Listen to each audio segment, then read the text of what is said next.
Would everybody please rise?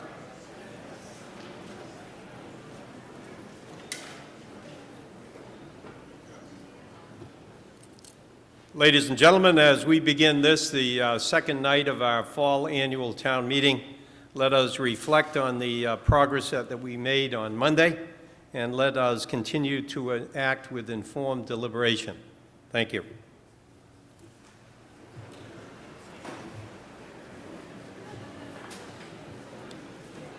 Ladies and gentlemen, we have a little bit of a change in schedule tonight because of a couple of events. The first one we're going to start with is Articles 6 and 7, which are the zoning articles, so-called the Pansy Patch articles. And there is a hearing tonight, and I understand that hearing is going on as we speak. I was informed by the chair of the Planning Board that they wish this to be carried over till Monday. They do have neighbors down there, and they have a potential, at least on the table, for a proposed amendment. So it's moved and seconded that Articles 6 and 7 be postponed to a time certain, that being the first order of business on Monday next. All those in favor, please say aye. Aye. Opposed? The ayes have it, and the motion carries. And then I heard from the chairman of the Personnel Board and the chairman of the Winchester Board of Selectmen, Mr. Howley and Mr. Joy, that both of them had hoped to go this evening to a soccer game in Acton, Boxborough, where the varsity girls team is playing in the one of the rounds of the state championship. And they asked if we could postpone to a time certain Articles 8 and 11. Both of them have daughters who are seniors and are on the varsity starting lineup.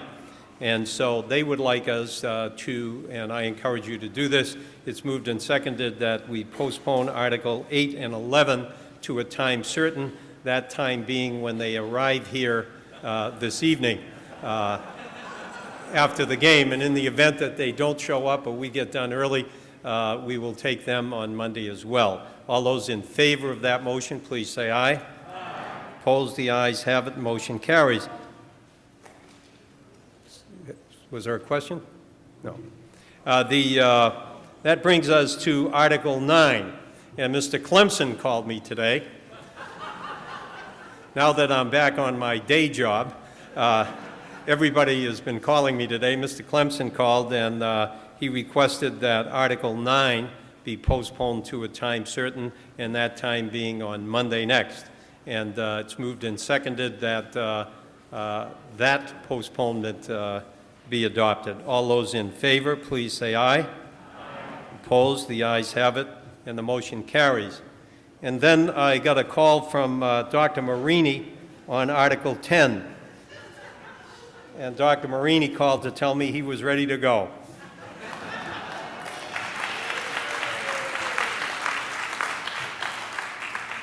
And it's been moved and seconded that under Article 10, that $170,689 be appropriated to supplement the fiscal year 2007 school budget, account 3110, as appropriated by the 2006 spring annual town meeting.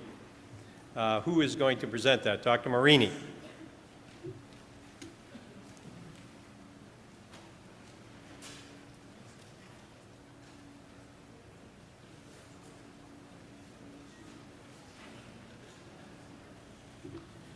Thank you, Mr. Moderator. I'd like to have Mr. Deering join me if that's possible. Say it again? Put the glasses on. This is the, you remember the motion that you passed to give you all the extra money and the contingent thing, and then it didn't go? Yes. This is, we appreciate all the attention, Mr. Moderator, but we think the selectmen are making this motion. Brian. I didn't mean to preempt you. I'm with you, though, Brian. Very good. Thank you. Looks like a deal. Mr. O'Connor. Okay. Thank you, Mr.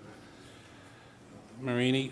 You might remember, town meeting members, that the Board of Selectmen twice allocated additional Chapter 70 money be used towards the educational funding system. And the first time at town meeting the last town meeting, we allocated up to $470,000, contingent on what state aid was coming forward. However, the vote was later found to be a contingent vote by the DOR lawyers.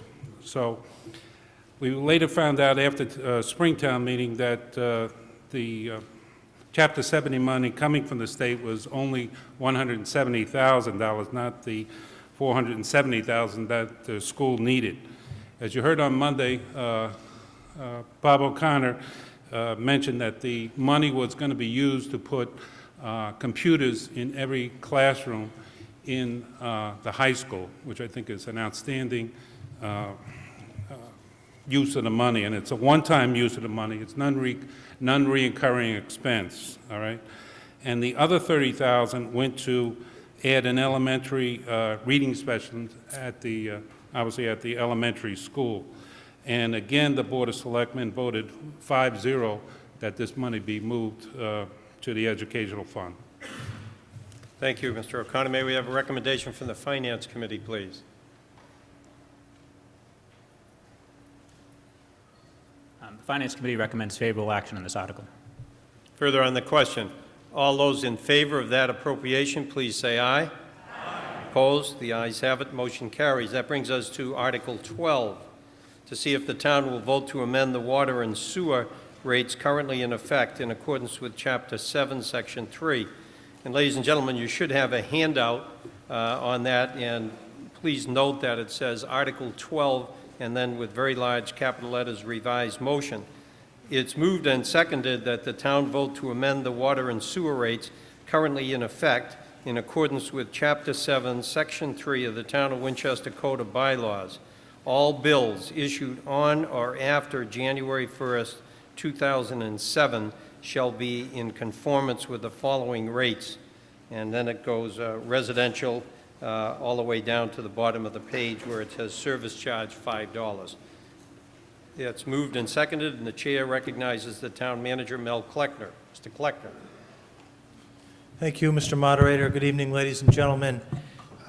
This evening, here to propose an increase in the water and sewer rates.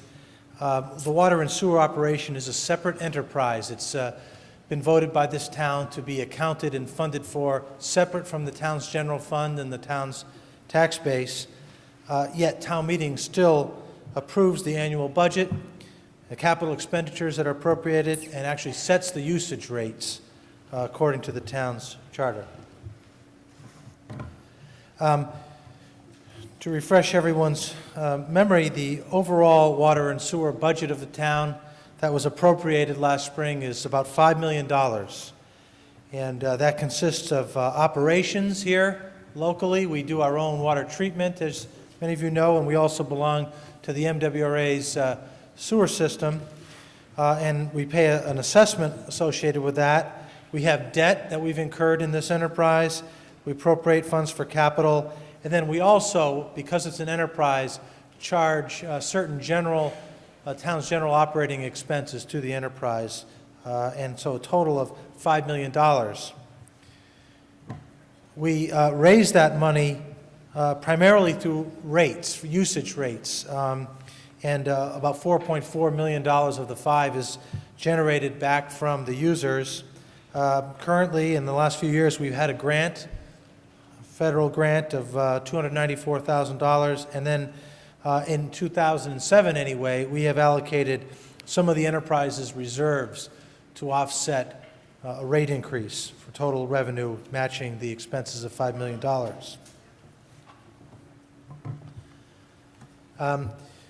The way that the town's rates have been structured, all of the rates are recovered through metered water consumption. So that is how the rates are derived, by measuring through a meter how much water you're using, and then creating rates that recover both water and sewer charges based on the amount of water a family or a business uses. We've created a so-called ascending block structure, meaning that there's various categories of usage. The higher the usage, the higher the rate is. It's designed to basically to encourage some conservation. We have a low income rate and have had one for many years to offset the costs associated with people who otherwise would qualify for public assistance.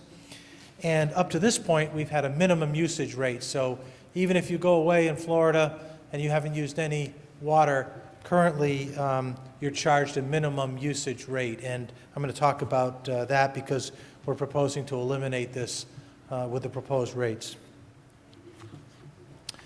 Last spring, you may recall that town meeting approved a 5% across-the-board increase to all the rates, all users and tiers, effective this past July.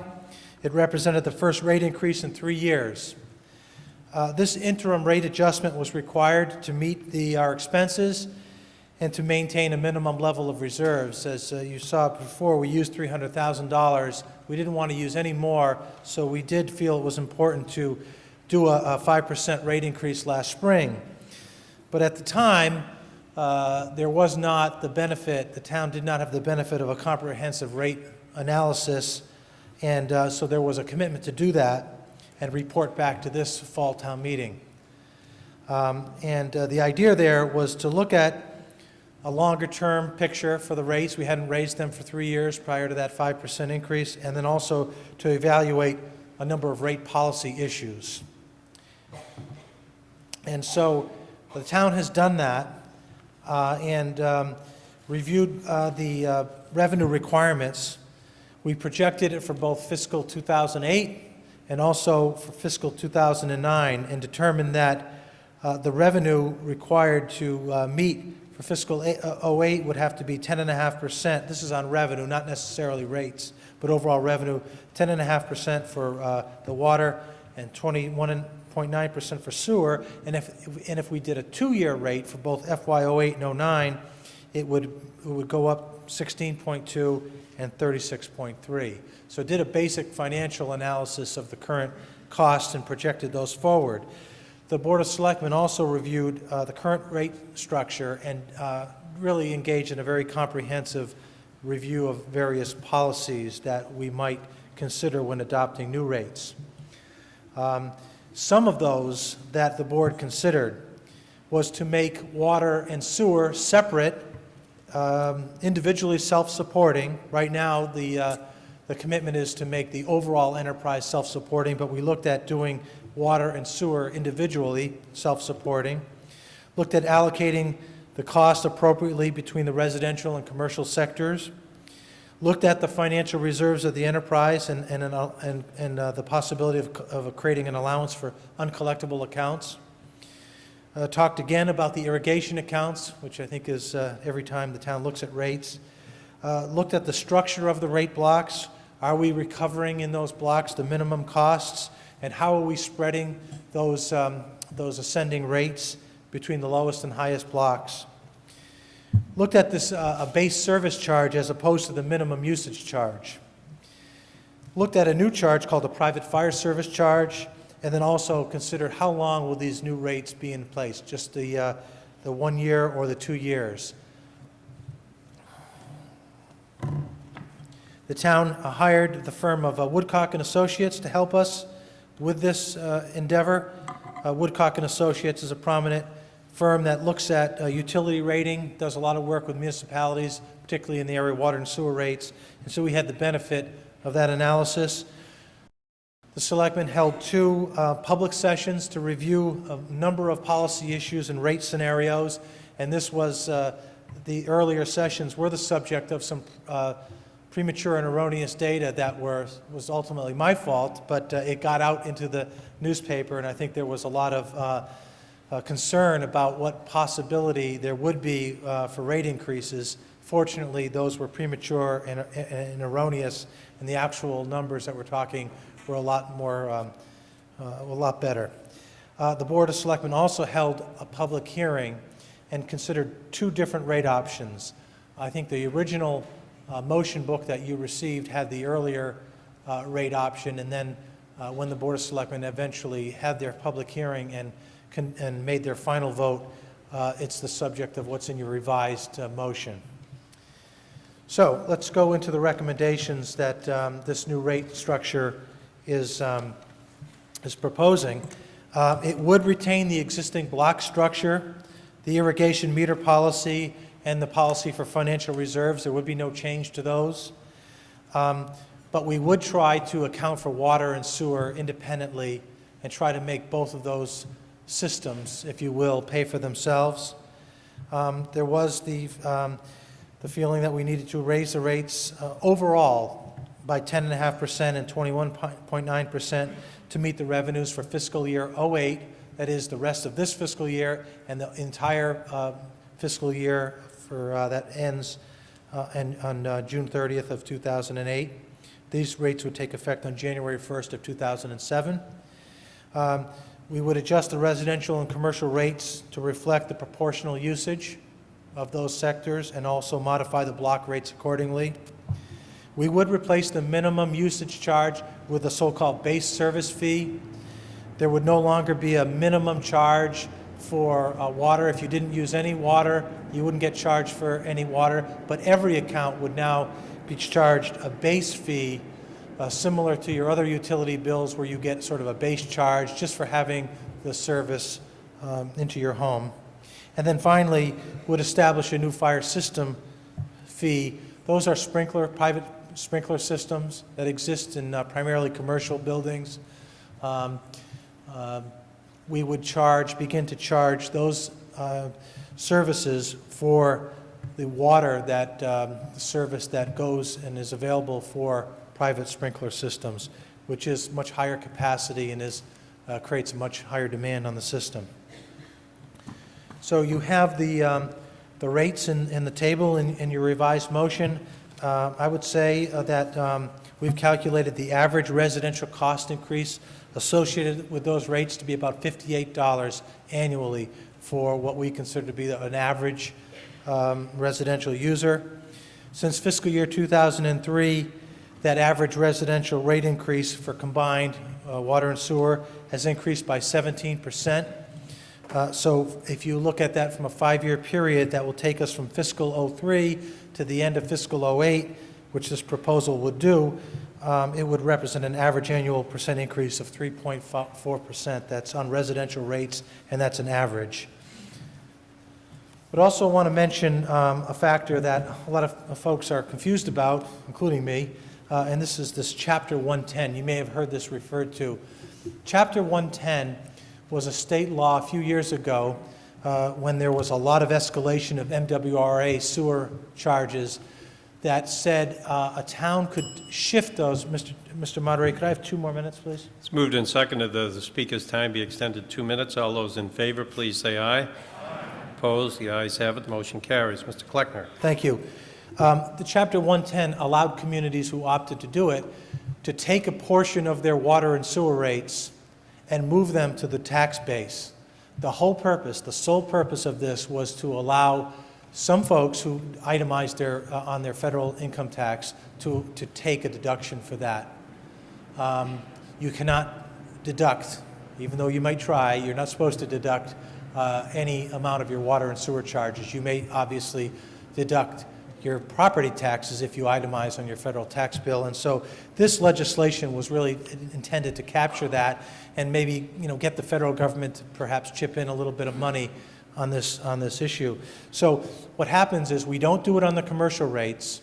We do that on the residential rates. So when we look at our water and sewer rates compared to others and compared to the commercial, there's about $450, that's an average number, that is shifted from the water and sewer rates to the property tax. It's cost neutral, and it also doesn't get involved in the Proposition 2.5 tax levy limit. It's just added on top, but it is shifted, and I think that's an important thing to understand. It also changes the basis of that $450 from metered water use. It's no longer based on how much water you use. It's based on what the assessed value of your property is. That's an important distinction. And it does create a lot of confusion for us when we, and possibility of errors when we set rates and prepare the budget. Now, the Board of Selectmen decided not to address that. It's a very complicated issue, but I thought it was important to identify that because a portion of your water and sewer charges is actually paid on your property tax bill and not on your water or sewer. So with that, Mr. Moderator, I'd be happy to take questions. Thank you very much. We have a recommendation from the Finance Committee, please. Mr. Marmon. Mr. Moderator, town meeting members, I'm Doug Marmon. The proposed rate increase for water has gone from a stupendous 43% back Pull to that mic towards you a little bit. Thank you. back to something that's a more reasonable 8 or 9% for us regular residential users. It has caught our attention and has made us want to look a little bit deeper into this enterprise fund. We do think it's prudent that the enterprise system maintain its reserves so that it can cushion its budget against wet weather when people use less water and hence pay for less water, and the system can get a little out of balance because it doesn't have the revenues it expected. This is, however, the numbers vary a little bit. He said 17, I was thinking 13% actual change in the last 2 years. In either case, it's a sizable change, and it leads us to question whether or not expenses are under control. In fiscal year 02, the enterprise had only 18 full-time equivalents, and we've allowed, the Finance Committee has allowed that roster to expand to 20, although one is now vacant. Probably because our cost cutting was focused more on those accounts that were squeezed by Proposition 2.5. That's not much of an excuse. The enterprise is funded out of the same pocket that pays the taxes. And the enterprise must constantly increase its productivity. The radio meter reading project that we have going on right now should allow us to eliminate some manpower. We think the head count should probably drop to 18 next year and probably to 15 within the next decade. Patrolling and plowing around the reservoirs could be curtailed without any loss of water quality or quantity. It will take some time to implement expense reductions. The FinCom believes that the rate increase should be made now. Next spring, we'll give the enterprise budget a somewhat harder look and see if we can rein in some of the expenses. Further on the question? Yes, sir. Mr. Moderator, through you, the town manager, does the town manager agree that these expense reductions are necessary or achievable? Question is to the town manager, do you believe that the recommended cost cutting and labor reductions are correct, and are they achievable? Thank you. In general, I would say yes. I think we're looking at all areas of government, whether they be enterprise funded or general tax base funded, and I think it is safe to say that this is an area where technology can really help. We have meter reading to date has been very labor intensive. We're at the point now where technology allows us to read meters remotely, very easily, and I think that's going to be an area where we can cut costs, and in fact, there is a vacancy, has been suggested, where we will cut costs and probably not fill that position.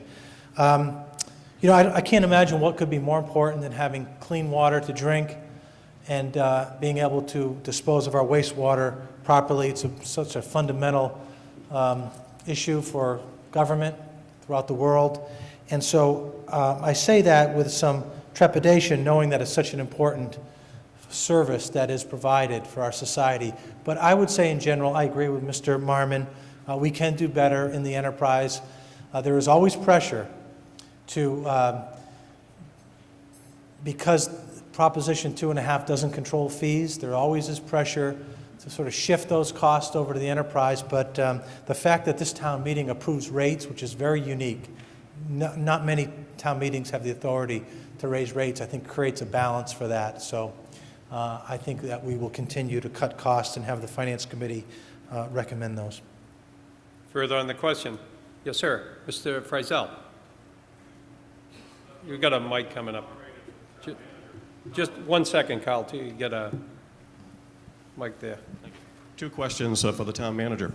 First question is, when I look at your rate changes for residential and low-income discount, they go up at a logical 8.75 as you go up the tier in terms of percentage increases.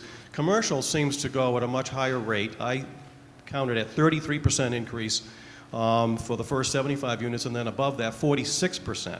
A significant difference of percentage increases at one time for commercial versus residential. First question is that all attributable to Chapter 110 that's being shifted to commercial? If not, why is it decided that that is a fair way to increase all at one time to commercial?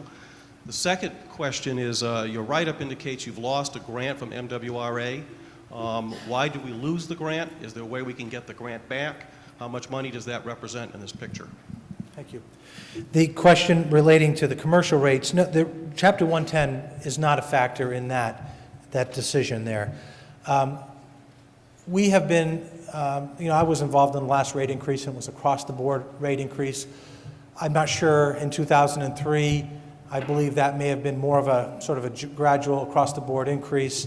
And so what has happened is we haven't really taken a look at what the proportional costs, residential versus commercial, are for a long time. And so our consultant and the Department of Public Works looked simply at what is the amount of water that's being used between residential and commercial, and using that consumption then allocated the revenue requirements accordingly and proportionally. So it's really just more of a catch-up on the commercial sector. The second question, refresh my memory, Carl? The grant. The grant was $294,000. It was a one-time grant, and I guess I'm going to have to ask the Department of Public Works Director if he would help me on the purpose of the grant. But it wasn't as if we needed to apply every year and we lost it. It was just we knew it was coming, and this was the first year that we faced the loss of that grant. So it really, and I guess I'd ask Ed Grant when he comes up, when he explains the purpose of the grant, whether there's any opportunity for us to get this grant back, or perhaps another grant that we could replace it with. Mr. Grant, on the grant. Good evening. The grant was implemented after we built the treatment plant. It was a matching 50-50 grant. It came about in 1996, a 10-year grant, one time. It was $394,000 a year. This is the last year. Further on the question? Yes, sir. Why don't you sit right down here, Ed? Yeah, thank you. The question has to do with what the water we use in the reservoir versus MWRA. Is there any economy for using water in the reservoir versus the MWRA, and are we managing our reservoirs to that end? Mr. Kleckner, on the any difference there is to the town of Winchester in using our own reservoir versus the MWRA water? Yes, and I'll ask Ed to help me with this one as well, but I think it's a good point. The town does have its own reservoir, but it's connected to the Spot Pond Reservoir, which is an MWRA resource. And we were able, a few years ago, to convince the MWRA that at times, when it wasn't impacting their system, that we could take that water and supplement our water supply. And we do that. We maximize that. And it's an extremely lucrative arrangement for the town. I can assure you that there's a lot of towns who would have to pay dearly for that water. There was a situation just this past year where one of the state regulatory agencies was trying to suggest that this was not a water sharing agreement, but really was taking water out of the environment, and was trying to regulate that and restrict that. And we were successful. Well, first we tried to work with the regulatory agency, and when that wasn't working, we actually filed special legislation that would qualify and clarify our ability to use that MWRA water, and we were successful. Governor signed that legislation, and we are now able to do that without the threat of having that water be considered environmentally unsafe. I would ask Ed if he could help quantify what that meant for the town, and also how do you kind of plan on using the MWRA water throughout the year. Mr. Grant?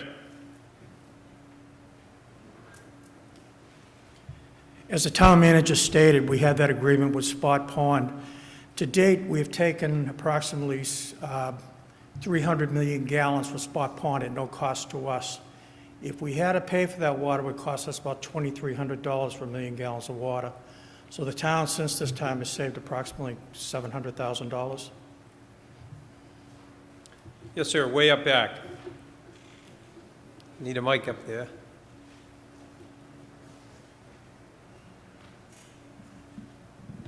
I hope you'll pardon my ignorance on the subject, but having to pay sewer charge for irrigation water is a constant irritant, and I wonder what exactly is the town's policy on irrigation meters? Gentleman's question is that what is the town's policy on water use for irrigation, and particularly the policy with respect to as to why you should have to pay sewerage charges on the irrigation water? Yes, when we talk about irrigation meters, this is a second meter that residents can add to their home, and the benefit of doing that is that it doesn't count cumulatively about how much water you use. You heard me say we have an ascending block, so the more water you use, the higher the rate is. But in this case, you start over when you start using the irrigation meter. It's a separate charge, and so you're at the low block. So that's what the benefit is. It is true that there is a sewer charge associated with that. I think that, my sense, that was the compromise, that rather than having it cumulatively or eliminating irrigation meters altogether, which many towns have done, that the town still charges the sewer rate. We did not change that policy. There was some discussion, and it was felt that it was a very controversial issue, and it's been discussed a lot, and we haven't made any recommendation to change that policy as part of this proposal. Further on the question, yes, way up back. Thank you, Mr. Moderator. Through you to the town manager, I have two questions. First question is, I wonder if he could share with us a sense of what the total water usage was for the town over the past few years. Ed? Total water uses for the town for the last few years. Basically, I'm just trying to get an idea. Is it been continually increasing at some rate? Has there been any decrease due to conservation efforts or that? Gentleman's question is what are our water usage rates, and with particular interest as to whether or not they're going up or going down? Usage fluctuates according to the weather. Last year, we used quite a bit of water. We used about 850 units, which is approximately about 846 million gallons. The first two quarters this year, we've used 17% less water. The reason is we had a very wet summer. You can see it with the usage. The trends are based basically on weather.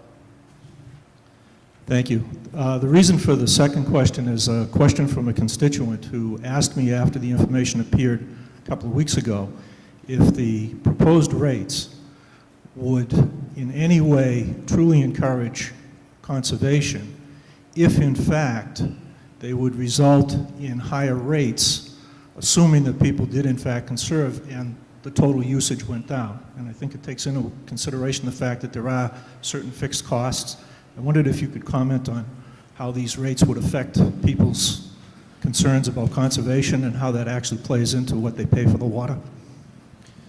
Thank you. Well, it is true that to the extent we're using less water and we have fixed costs, we have to raise the rates to account for that. And so, but the block structure does reward conservation. And so even though in the overall system we're going to charge, we're going to have to raise the same amount of revenue whether the water is used or not, individual users, because of the way the rate structure is created, will save money relative to other users when they conserve. Yes, sir. I'm Bill Swanton from Precinct 7. When I was on FinCom 4 years ago, I did the analysis on this. And it was very obvious that the revenue was very unstable depending on the weather, okay? What I'd like to ask is two questions. One is, what is that variability under the new rate structure?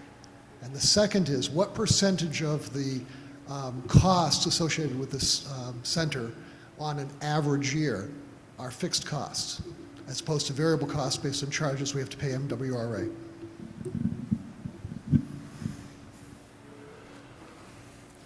Now I'm going to have to ask our consultant to come down.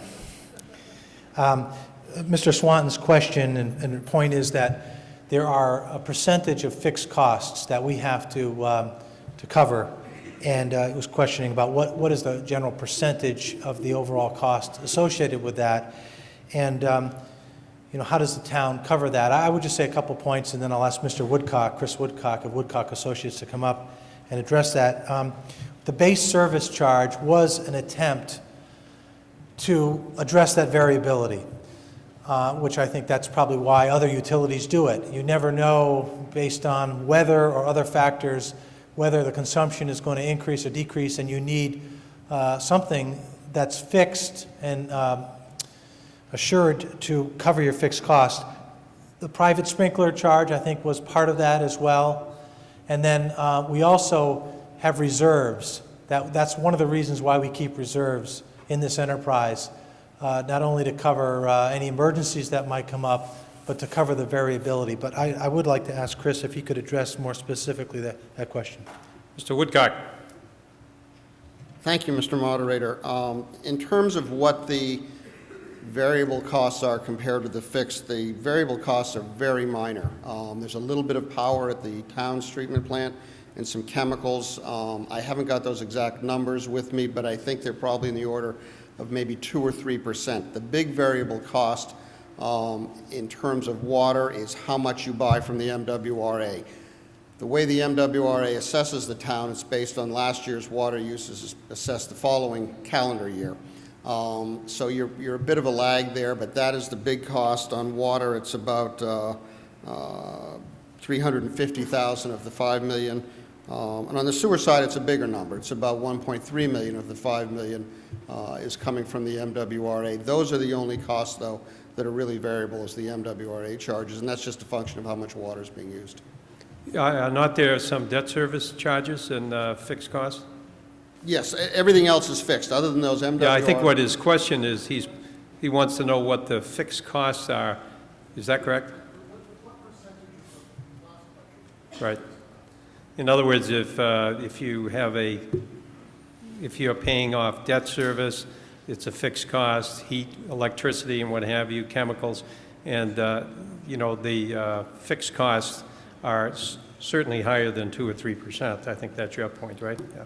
Just roughly, the fixed costs are about $3.5 million of the $5 million. The balance of that being primarily the MWRA costs. Right. So that's 3.5 out of 5. Right. Okay. About 70%. There was a question up back. I saw somebody's hand. Yeah, Peter Van Aken.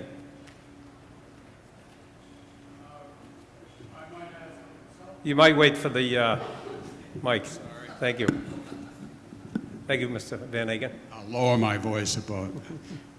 My understanding is that the $450 per household that was mentioned on the Chapter 110 is in fact all of the debt service, partly MWRA and partly debt that is Winchester's debt. So that whole piece of fixed costs has slid over into the tax rate. So I'm curious what is left that the consultant just mentioned was $3 million or so of fixed cost if it doesn't include debt.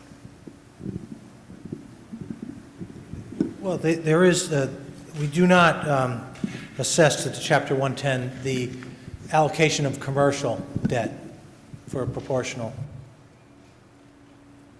which is roughly about 85%. 85% of the debt is residential. The rest is commercial, and it stays in the rate structure. Okay. Yes, sir. Mr. Deering. Why don't you wait for the mic, Bob? Okay. And who's ever using that mic, I'd suggest that you use it like Mr. Van Aken did. Leave it a little bit away from your mouth and it won't jump back at you. I know we've been having some trouble hearing a couple of the speakers. Yes. Mr. Moderator, I think it was just stated that our MWR rates are based on the previous year consumption. So it might assume because we had less consumption last year or this year because we had a wet spring, that our rates are going to go down next year. And if that is true, when you propose these increase in rates, have you factored that in a lower charge from the MWRA?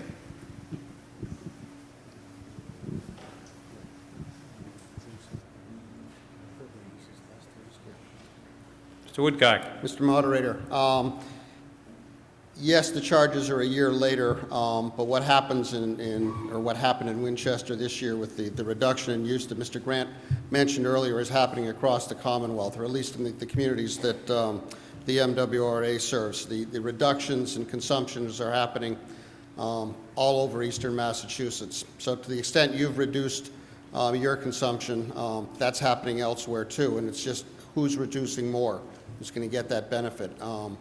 There is no, in the rates and the projections, there was no projection that there would be a reduction to the town as a result of that reduction in use, because as I said, that's happening in all the other towns as well.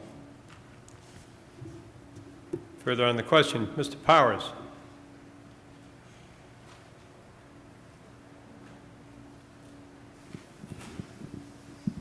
Thank you, Mr. Moderator. Question, I think, to maybe the Board of Selectmen. I watched the meeting where the increase was projected to be 45%, and now it's down to like 10. Can someone address what happened to commercial? They're at 36 and 46 in the two areas. Did they have a like drop after they reviewed the figures and went over it for the revenue? And I have one other follow-up. Okay, a question to the Board of Selectmen. Mr. Kleckner will answer that.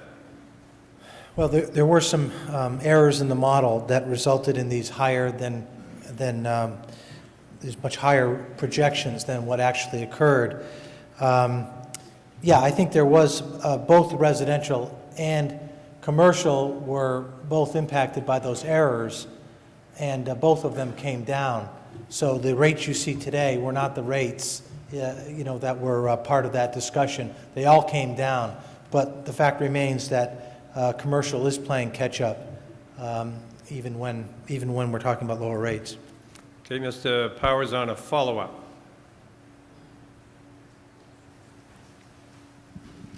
I have a question on the private fire services. That hits commercial again, something that comes at them that I haven't seen before, I don't think. So I'm wondering what the logic is.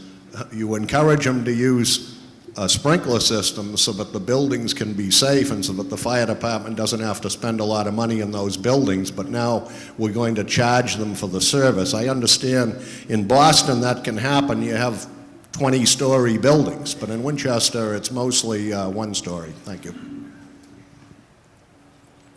Mr. Moderator, the charge for fire protection is really a charge for capacity that's there in the system 24 hours a day, 7 days a week, that's there to provide service, water to those sprinkler connections whenever it's there. It's a cost that the town has always had, it's always incurred.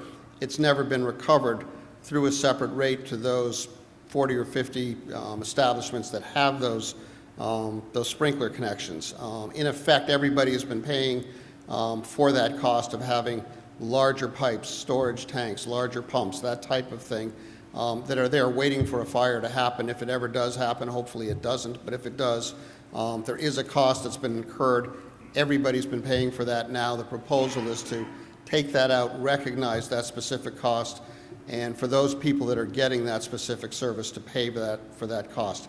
It amounts to about $20,000 a year from all of the accounts. And it's something that's rather prevalent throughout the Commonwealth, throughout the country again too. As you said, Boston has it, many other cities and towns do as well. Further on the question, yes, sir. Then Mrs. Filio. Mr. Moderator, question through you to the town manager. I just want to be sure what we're talking about when we talk about the commercial organizations that pay the commercial rate. There must be a limited number of users, Winchester Hospital, Country Club, and the town of Winchester itself, that account for most of that? And do they actually all pay those rates? Is it all non-residential organizations that pay fully the commercial rate?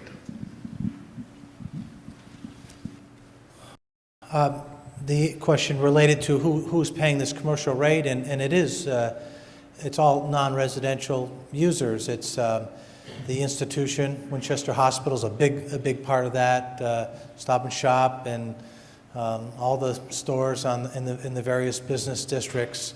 It represents roughly about 15% of the overall water being used. But yes, we're charging all those entities the commercial rate. Mrs. Filio had a question. Yes.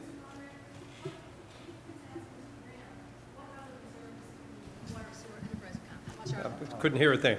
Sorry. Could you please ask Mr. Grant, through you, what the reserves are, the number in that water sewer enterprise account? I believe I could answer that, Mr. Moderator. Repeat the question. The question was, what are the reserves in the Water and Sewer Enterprise Fund? At the end of the last fiscal year, there was a certified balance of reserves, or so-called free cash, of about, there was at least $500,000. Mr. Comptroller, could you verify that? $550,000. And I should say, we did not use any of that reserves to build this base. On the other hand, we didn't increase it either. Our consultant was suggesting that we increase the reserves.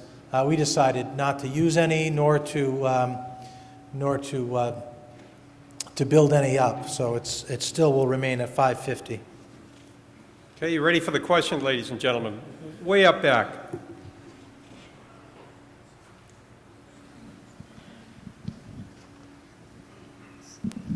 Mr. Moderator, I didn't fully understand Mr. Woodcock's explanation to the gentleman's question over there about the water usage.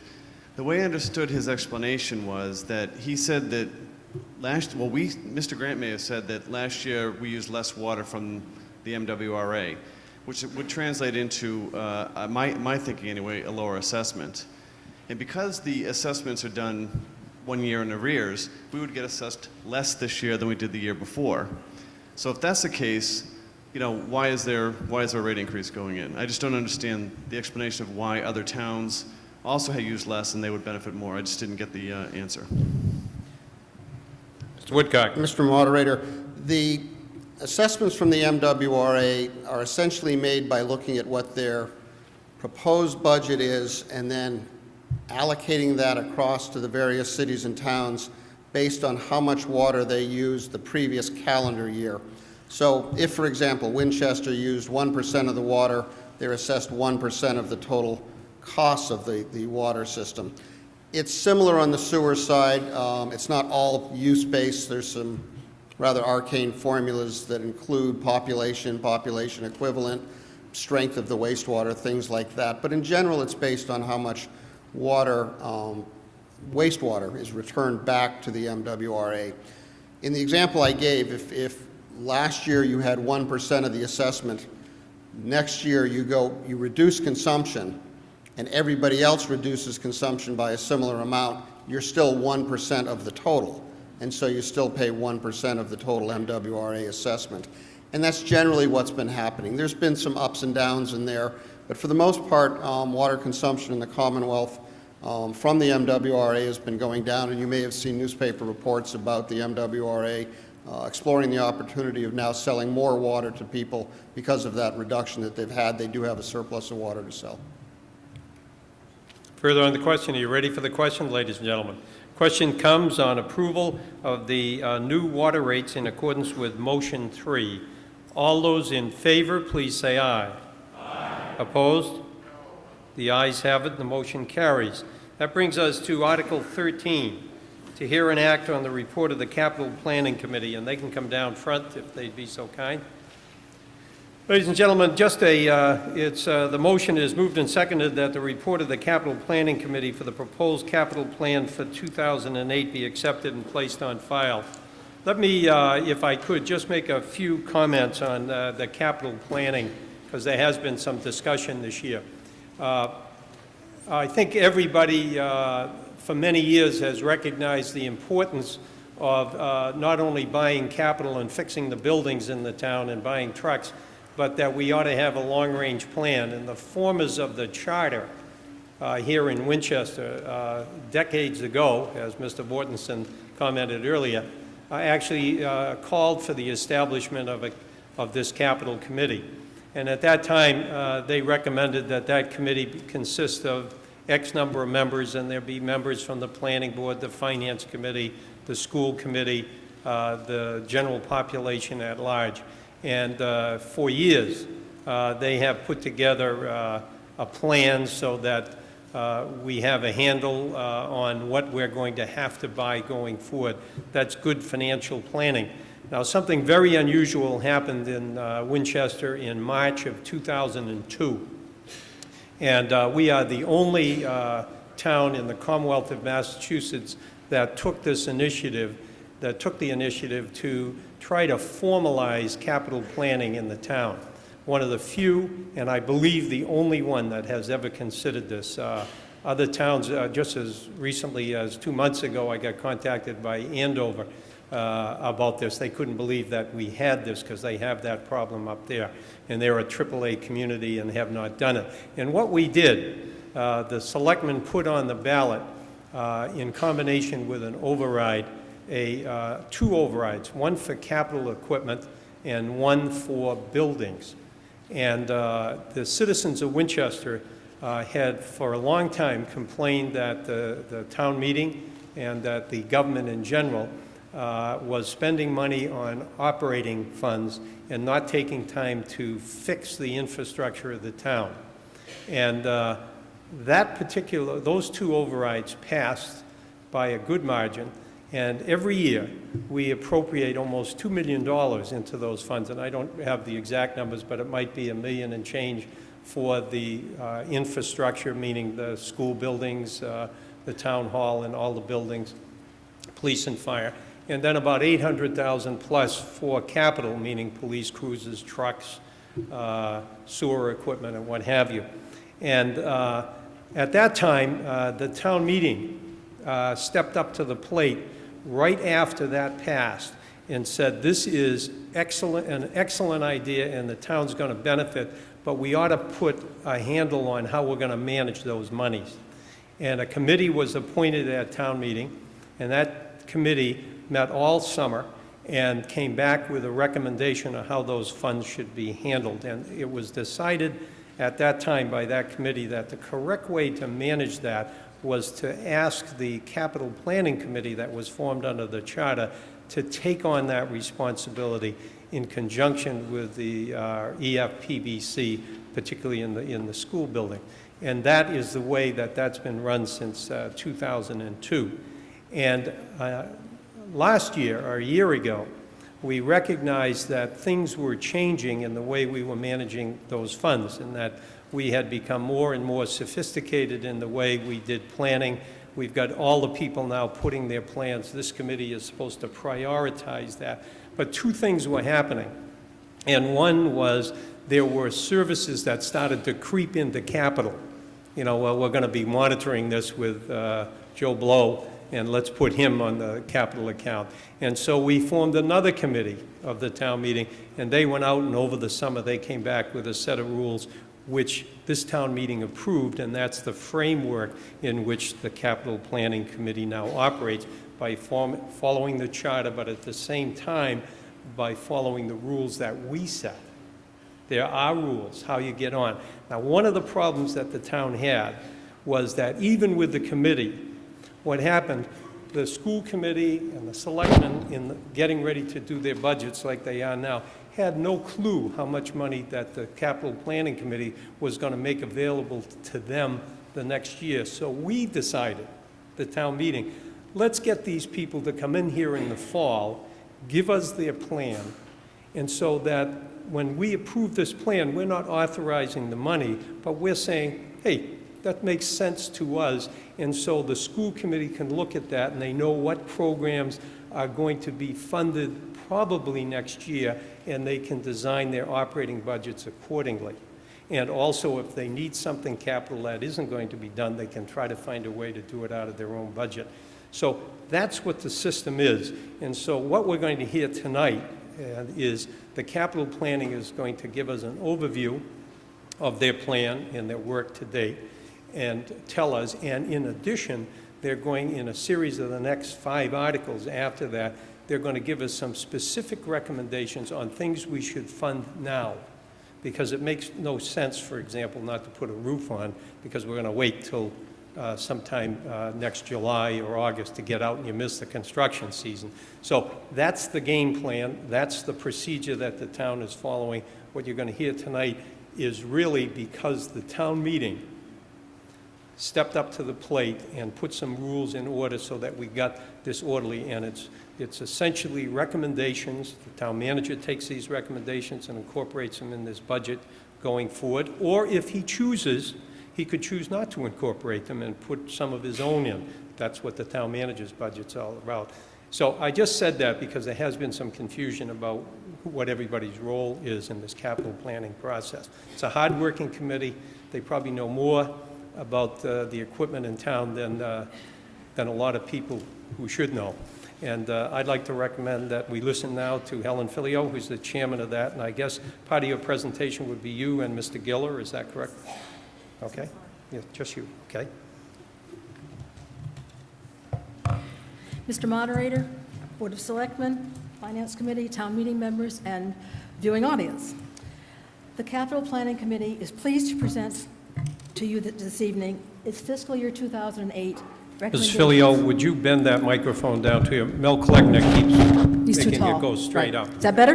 Yeah, much better. We're pleased to present to you tonight the recommendations for fiscal year 2008. Each year, capital planning reviews requests made by the various department heads. After additional research by members of the committee, a ranking is completed. Based upon available funding from the 2 stabilization funds that Mr. Moderator just referred to and current revenue, the list is finalized. As the original projects cited in the override vote are being completed, capital planning has deliberated over what future projects were qualified from each of the new funds. For instance, when we finish a certain area of things, what else can we put into this fund? So last fall, capital planning requested that town meeting form a committee to help us. The Town Meeting Stabilization Funds Review Committee met over the winter. They developed and presented to the spring town meeting and capital planning committee their recommendations. A copy of the matrix that they developed is in the appendix of our report. Capital planning is cognizant of the many hours expended in this report, and for that we say thank you to this ad hoc committee. During our deliberations this fall, we were able to utilize the recommendations. However, there will always be areas that are subjective and do not fit neatly into the 2 categories. For instance, there was a need identified for asbestos removal in the Lynch School and the Public Safety Building. Neither of these qualified for funding on an individual basis. However, when combined under an asbestos abatement project, they do meet the criteria for use of the Building Stabilization Fund. Another area that we deliberated was the funding for the design of the Veterans Memorial. Because it was determined that this project may be part of the Town Hall envelope repair, the committee voted to authorize the expenditure under that category. It is our intention that once the actual estimates are returned with this design, the overall cost of the project will be known. At that time, we'll have a better sense of the success of private fundraising. Since the override of 2002 and the creation of the 2 stabilization funds, capital and building, capital planning has made great strides in improving the many deficiencies that were outlined in the TAP-A report and the ENSER flood mitigation report. Significant dollars have been expended for the repair or replacement of deficiencies in both school and municipal buildings. Our focus initially was health and safety issues, and now we're going down to other issues, but that was the priority at that point. For an update of the many projects, please refer to page 18 to 22 in our report, and you will note that the list of completions is very long. We have come a long way in these recent years. We're very proud of this progress. The major projects in the near future include Phase 1 of the Public Safety Building, ongoing flood mitigation projects to include completion of the EIR and widening of the Abertona River Channel from Bacon Street to Waterfield Road. The recapping of the surface and design of the new transfer/recycling station are being presented this evening. It's our expectation that the recapping will be completed within 6 to 9 months following funding. The recycling center project should be completed within 12 to 18 months following approval of the design by DEP. Please note that the original amount requested for this project for the transfer station was $525. It's been reduced to $500. We had originally included in this a contingency in the event that the conveyor belt should break down, but we've been assured by Finance Committee that should this happen, there will be money in the reserve fund for this. So we reduced the amount requested to $500,000. Renovation of the DPW is in the planning stages, and we expect to come before town meeting in the fall of 2007 with a request for appropriations for the design phase. The next school project must await the completion of the school master plan as mandated by the state. With the formation of the School Building Authority, or the SBA, at the state level, the funding mechanism for school building and remodeling has completely changed. The SBA will work with the town to determine which school in a district will be remodeled and rebuilt. And for further information on that, we have a more extensive write-up in our report, which I hope we all will read. The SBA priorities include health and safety, current severe overcrowding, future overcrowding, and current energy conservation, among others. There is no guarantee of state funding from the SBA. Therefore, the school master plan must also identify alternatives if state funding is not available. All of those concerned here in Winchester are aware of severe overcrowding in some of the schools and some of the grade levels. We will all work towards a satisfactory resolution to this problem in our schools. In the fall, it's the process for capital planning to come before you with requests for with appropriations from the Building Stabilization Fund. This fall, the total amount requested is $915,000. You will see under Article 14, $600,000 for the Lynch School roof. Article 15 is $210,000 for the asbestos abatement. Article 16 is design of the Veterans Honor Roll. Article 17 is the school master plan. And Article 18 is the only article for borrowing, and that's the Transfer Station Recycling Center. In the spring, we'll come before you with requests from the Capital Stabilization Fund and current revenue, along with requests from the Cemetery Trust Fund and Water Sewer. Under current revenue, we're looking to do some more interior painting. We're going to buy some SPED computers for the schools. We need to buy a central office van for the schools, and there'll be some carpeting and paint project at the library. It'll be the first phase of the 3 floors. Under Capital Stabilization Fund, we're going to be finalizing the EIR. As I mentioned, the channel widening project. The HVAC of the library needs some work. The steel trailer replacement at the transfer station. We need a new ambulance. There's a sidewalk tractor, a street sweeper, the roads and sidewalks, which is ongoing, a new vehicle for the DPW director, record preservation. This is from the town clerk. This is something we started last year, and she's microfilming all the records because, as you know, there's a major water problem in the town hall, and we have an obligation under state law to maintain these records, and she was trying her best to keep this going until we get the issue resolved with the water. And we're also going to be creating a school local area network. I also would like to draw to your attention the handout that was on the table tonight, and that was a compilation that was accomplished to show people a 5-year plan going forward for the capital stabilization projects. We hope that that's helpful to you, and we hope that you will listen to our requests for various funding, and we welcome any questions further on down the line. Thank you. Thank you. Ladies and gentlemen, that report you should have was, I believe, mailed to everybody, called the Report of the Capital Planning Committee. Any further discussion on that before we move on to the specific articles? Yes, sir. Take your time. A while back, there was some publicity that the firehouse needed some major repairs, leaking roof and so on. I didn't see that in your presentation. We expect to come before you in the fall of 2007 with the design for that, the public safety building. Can the roof wait? The Lynch roof? Can the leaking roof wait that long? Go ahead. Mr. Gill is going to take, this is on the leaking roof in the fire station. Right. We had actually allocated about $15,000 last year to address any immediate concerns with leaks in the roofs. We've actually just, so if there are leaks that occur over the next year, we have money put aside for that.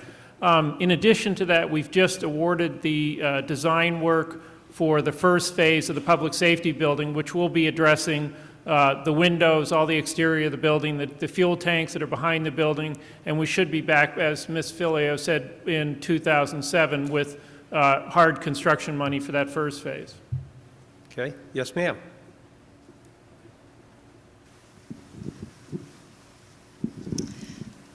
I have a question regarding the capital projects from fiscal year '05. I noticed that you have down under completed projects the Mullen Field playground renovation. I'm Precinct 5. I live on Mayflower Road, right down the street from Mullen Field, and I attended the playground meetings. And there is a rusted out fence that surrounds Mullen Field. It's been surrounding Mullen Field for the 7 years I've lived there, and I was at the meetings that we were told that was going to be part of the playground renovation, was that the fence that surrounded Mullen Field was going to be replaced.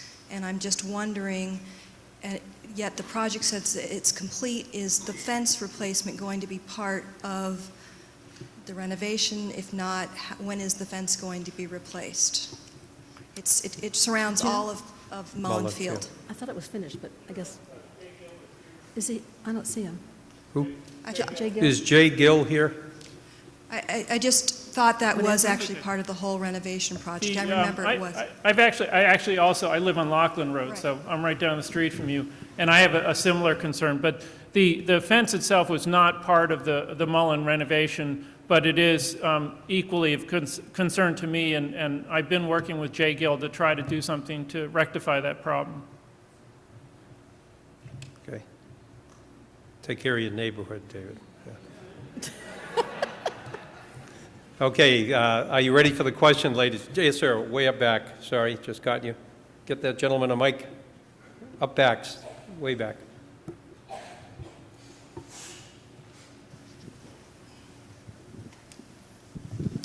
Thank you. I have an interesting question here about vehicles and how it's determined when you purchase new vehicles. It looks like for '08 you're projecting spending a little over $100,000 for new vehicles, and then it jumps dramatically for fiscal year '09 to almost $1 million, $845,000. And I'm wondering how it's determined, when it's time to purchase a new vehicle versus repair it and keep it on the road for a bit longer. Some of the vehicles that are being replaced are 12 years old and have many, many miles on them, have been repaired beyond repair.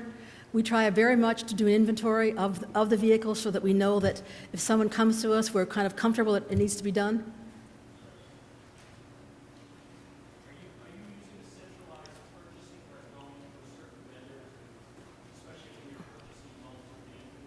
I think that, Mr. Kleckner, I believe they use centralized purchasing, no? It's a state Centralized state bid is yeah. what came from Mr. Kleckner.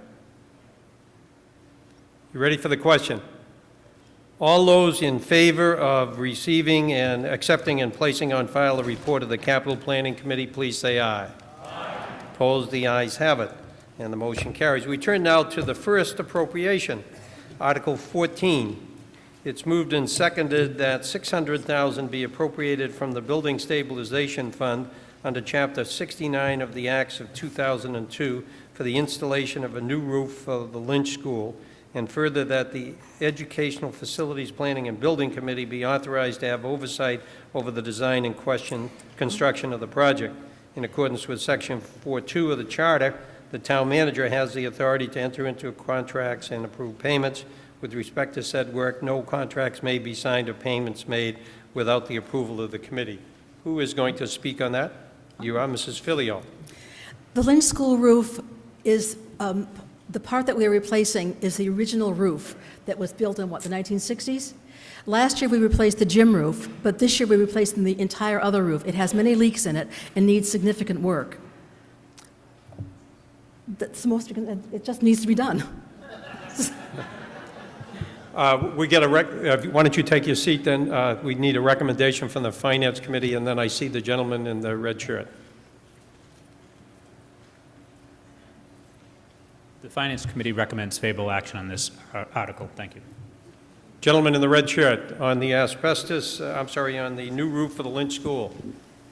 Thank you, Mr. Moderator. Through you to Mrs. Filio, I see that we're in the process of spending approximately $900,000 for school renovations, regular bricks and mortar. I'm curious if we've pursued the school building assistance and reimbursement program, or in the grand scheme of the master plan, are we throwing out, $900,000 for a white elephant, a school that's 40 years old, and something that, $900,000, if it was renovated completely or gutted completely, would carry a significant larger debt service? And what portion of our state aid is part of that program? Do you wish to answer that? Yes. Sarah Schweiger of the School Committee and a member of the Capital Planning Committee. Some items are eligible to go into the SBA. Very recently, the schools put in over $1 million in a request with the SBA statement of interest for, okay, is that better? Yep. All right. We put the statement of interest in for reimbursement for some funds for the high school. Some of these projects do not apply for SBA, but you can be quite sure that those that do will go in. Was there another question? Other part of that? Do you want to follow up, sir?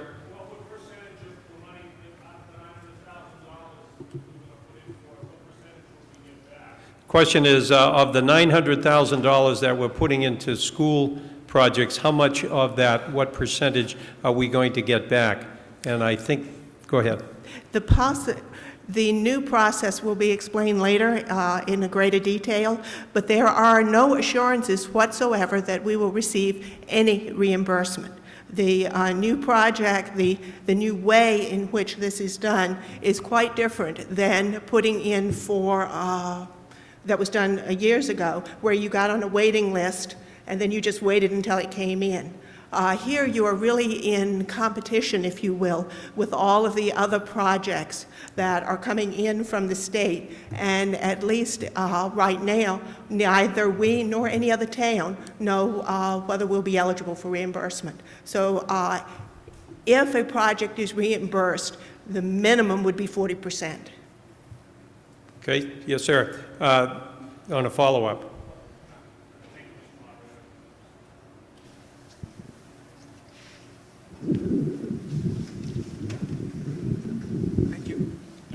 Thank you, Ms. Moderator. I guess then the hard question I guess we should answer is has the Capital Committee actually looked at maybe a hard number at renovating the school the right way? Because we know that the middle school is overburdened with another 80 children. Another 80 children. It was built for 800. It has 880.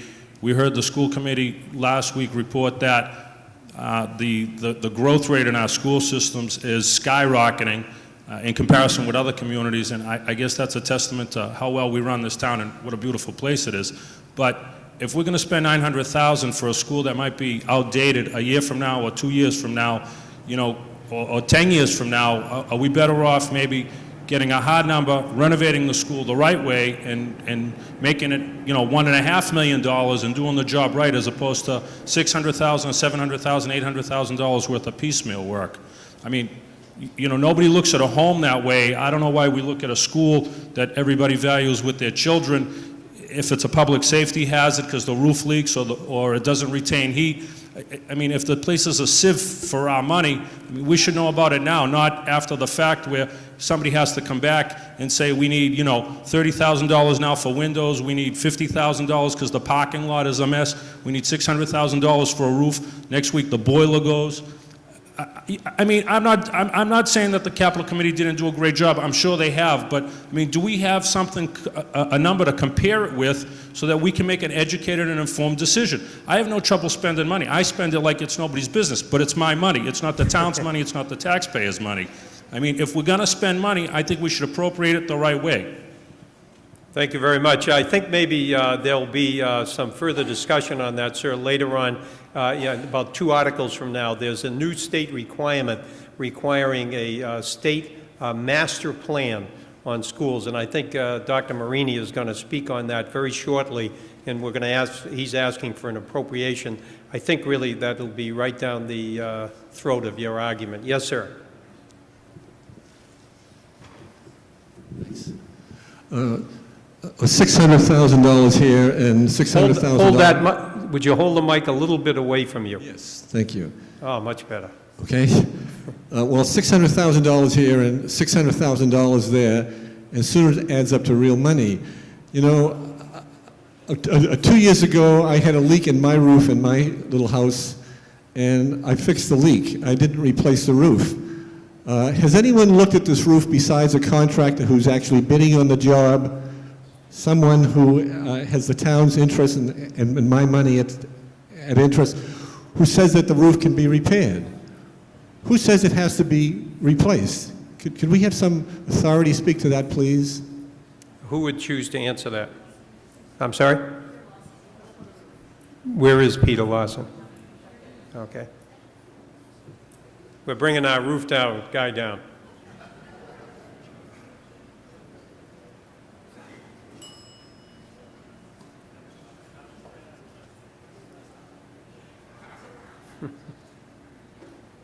Mr. Lawson, how are you?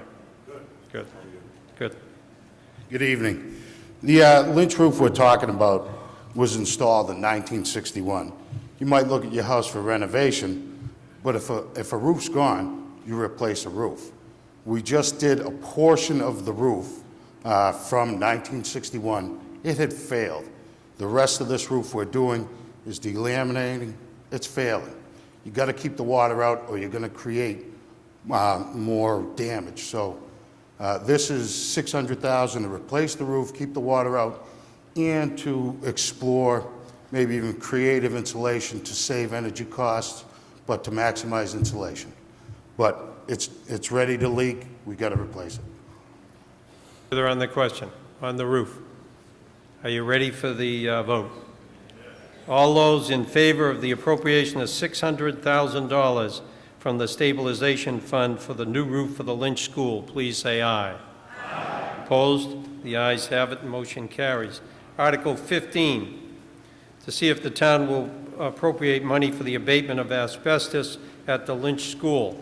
It's moved and seconded that $210,000 be appropriated from the Building Stabilization Fund established under Chapter 69 of the Acts of 2002 for the abatement. Oh, I'm sorry. Okay. I'll go back. $210,000 be appropriated from the Building Stabilization Fund established under Chapter 69 of the Acts of 2002 for the abatement of asbestos, including engineering services at the Lynch School and the Public Safety Building, and further, the town manager be authorized to have the oversight of the design and construction of said project.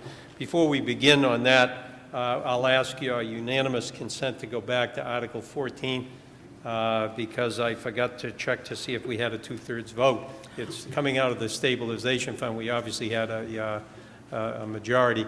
Mr. Leland, Mr. Moore, Mr. Looney, and who can I pick? Mr. O'Leary. Would you serve as tellers of this town meeting? Raise your right hand. You solemnly swear to faithfully perform your duties as tellers to this town meeting. Thank you. Would you count the selectmen, and Mr. Leland, would you count the finance committee? On the appropriation of $600,000, let me do a voice vote one more time. All those in favor, please say aye. Aye. Opposed? There's a no vote. We have to take account. All those in favor, please rise, and the tellers will count.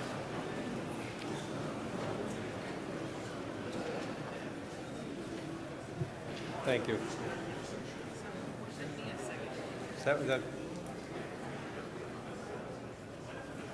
Thank you, Doug. 49. 29.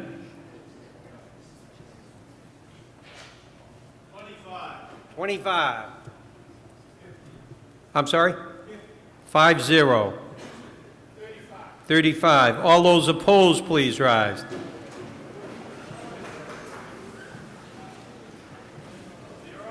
0. 0. 0. 3. 3.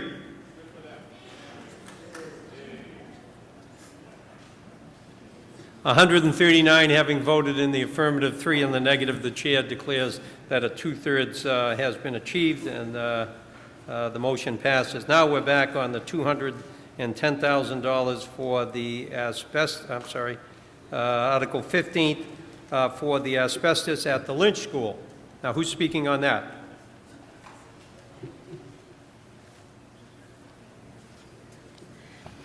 As a preface to this article, I would like to gently remind you all that the priorities that we had once the override funds were available was to go through the TAPE report and review their recommendations that included health and safety. They ranked things A, B, C, and D. All the A projects we went through and tried to fund because there were safety issues in the schools and the public buildings. We're working our way down. We're probably done with the A's into the B's, but in the process of research, it was discovered that there was some remaining asbestos in the Lynch boiler room. In addition, in the public safety building, over the head of the room where the firemen sleep, there's asbestos. We felt that was a priority to get that out of there to not have it be an unsafe situation for not only our students, but our firemen. Further on the question, may we have a recommendation from the Finance Committee? The Finance Committee recommends favorable action on this article. Thank you. Gentleman right over here, sir. Hold on just a second, Raj, to get the... Through you, I noticed you mentioned public safety, and I noticed on the list on page 19 that the Winchester High School PA system was put on hold. And it's a fairly small ticket item, and I thought that was a public safety issue as well, and I'm just wondering if we can find out why.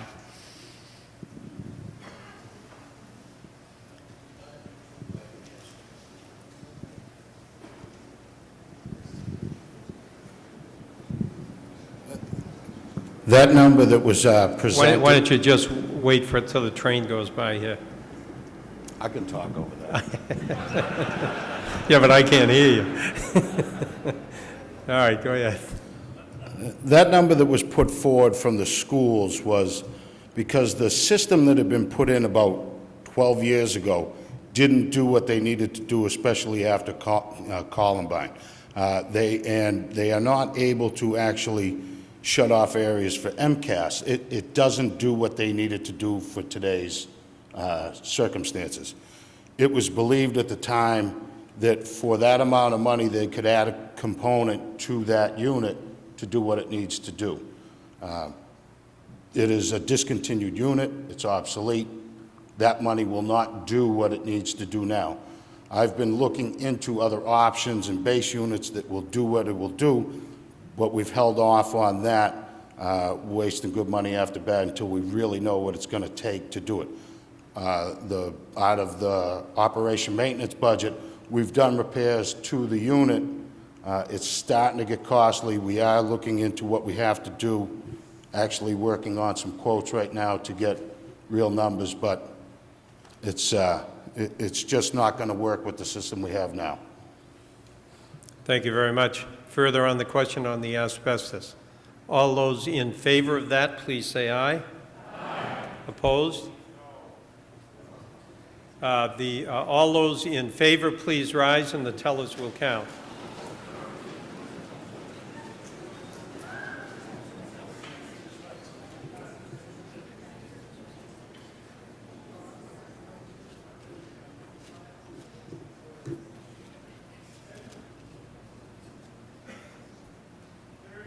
$30.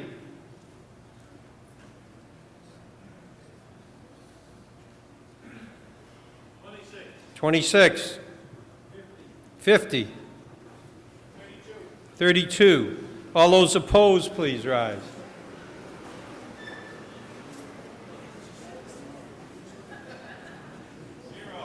0. 0. 0. 5. 138 having voted in the affirmative, 5 in the negative, obviously more than the 2/3 required. The Article 15 motion passes. Ladies and gentlemen, that brings us to Article 16, which is for the Veterans Memorial. I know there's some speakers on that particular one, so I'd like to, it's moved and seconded that the meeting be recessed for 10 minutes. Normal recess. All those in favor? Aye.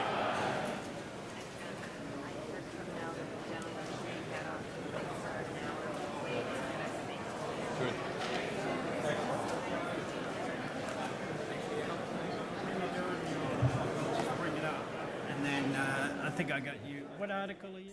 Coverage of town meeting is brought to you by Curves Winchester, a 30-minute strength training, cardio, and weight loss center.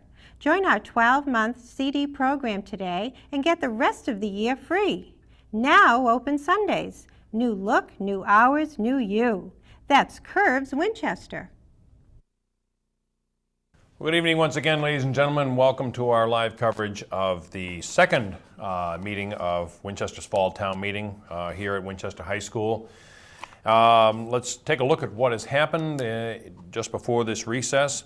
A flurry of postponements. As you may, if you watched on Monday, we got through Article 5. Articles 6, 7, 8, 9, and 11 all postponed. 6 and 7 till next Monday, also 9 till next Monday, and 8 and 11 to possibly later on this evening for a variety of reasons. So that brought us to the first article of the night, which was Article 10. Article 10 was a motion to supplement the school budget in the amount of $170,689. That was passed. Article 12 got most of the discussion of this meeting, was to amend the water and sewer rates. We heard from Town Manager Mel Kleckner, who explained that the water and sewers system in this town is on what they call an enterprise system, which means that it is entirely funded through collection of metered water and sewer rates rather than through any tax dollars. However, he did explain that there is a shift of about $450 a year that is shifted to the tax bills to enable residents to deduct them on their federal income taxes. He said there was an increase of 5% this spring. All the options for keeping the rates down were examined. He did comment on some earlier press reports a few weeks ago that referred to a approximately 45% increase. He says the true increase in water rates is about 10.5%, which averages out to about $58 per household per year.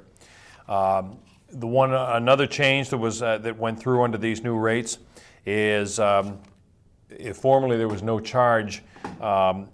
Formerly there was a base charge.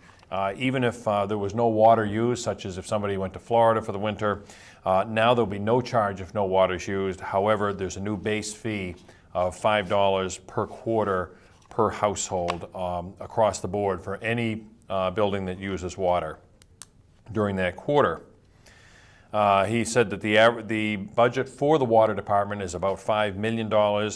And of that, fixed costs are about $3.5 million out of that $5 million. And there were some questions from some of the residents about the shift, the fact that we had a very wet spring, and would that reduce the water rates? And we had an explanation that a lot of the fees are assessed by the MWRA, which bases its judgment on the percent of its fixed costs that are allocated each town, so that if everybody's water use goes down a certain percentage, Winchester may still use, for example, 1% of the water and would be assessed 1% of the MWRA's cost. That article was passed. We went on to Article 13, the report of Capital Planning Committee.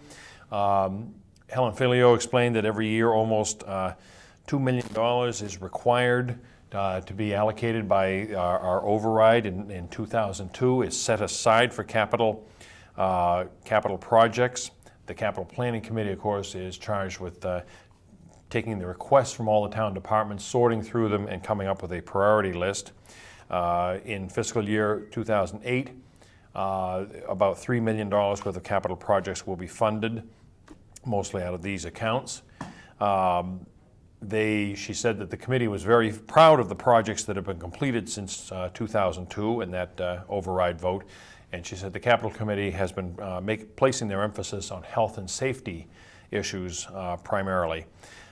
She said as far as the schools are, that the town is waiting for a school master plan and some decision at the state level on funding for any major school renovations. That was, the town meeting voted to accept and replace that report on file. That was Article 13. Article 14, to spend $600,000 out of the capital funds for a new roof at the Lynch School. As we explained, that roof, part of that roof was replaced last year over the gym, but the rest of it dates back to 1961 and the construction of that school. That passed on a 139-3 vote. Article 15 was for $210,000 to remove asbestos from the Lynch School, that same building, and also they said they discovered some asbestos over the sleeping areas in the fire station, so that needs to be removed. The Lynch asbestos was found in the boiler room. $210,000 was approved on a vote of 138-5. And that brings us to the recess. Town meeting is in recess at the moment, and they will be back in a few minutes to resume fall town meeting, again this second session of fall town meeting, and we'll be back with our coverage and a wrap-up at the end of tonight's meeting, hopefully somewhere around 10:30. So stay with us and we'll be right back.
großen Liebling und Haut, mit Duftgen Zypressen und Flintergold, mörisieren die Boot in den Totenschein und sagen meine Lieder hinein. Und träumt dich die Liebe Sagen hinzu. Auf dem Grabe der Liebe, der Spülleid der Ruhm, da blüht der Fond, da blüht man den ab. Doch mir blüht nun, wer ihn sät, wer ihn grab, wer ihn sät, wer ihn grab.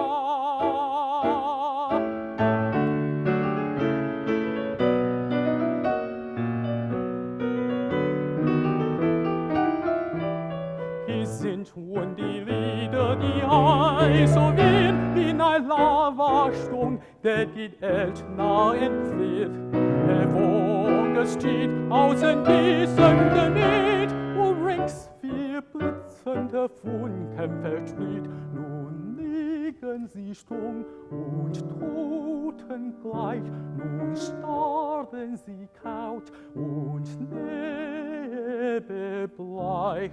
Da aufs Neu die Atemglut sie belebt, wenn der liebe Geist eis über sie schwebt. Da aufs Neu die Atemglut sie belebt, wenn der liebe Geist eis über sie schwebt. Und der wie mein Herzen wie ohne Laut, der liebe Geist eis über sie taut, eist holt die Spur in deine Hand. Du süßes Lieb, du süßes Lieb im fernen Land, dann lässt sie Lieder Zauberbann, die blassen Buchstaben schau dich an, sie schauen die fliehend in schöne Aug und flüstern mir weht Mund und Liebeshauch.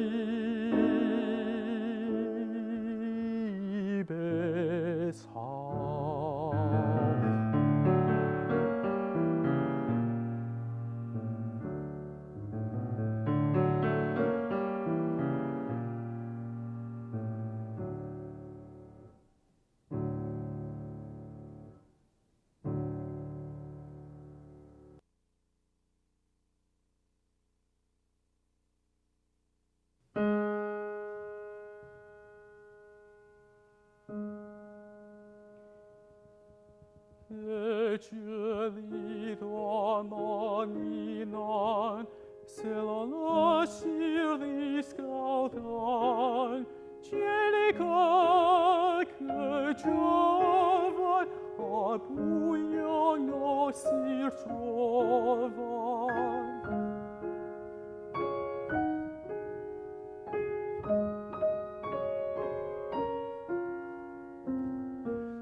Che fone non devi lunan, e qui la luna l'abbiamo vincinan. Aspetti, signorina, le dirò con due parole, chi son, chi son, e che faccio, come vivo.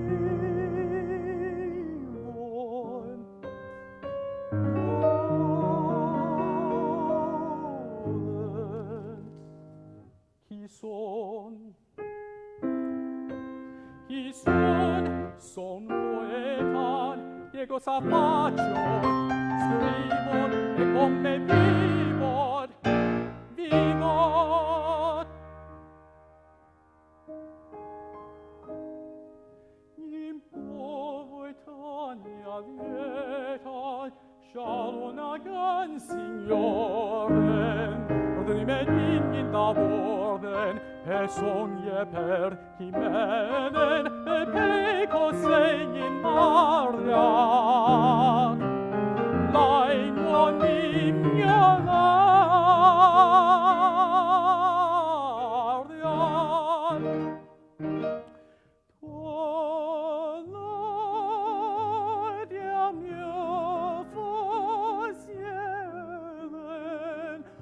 Bando di suoi cieli, quell'argine occhi belli. Mengiat con voi puodan, e di miei sogni santin, e i miei sogni, tuo suo simila guad, mai fundo non m'agola.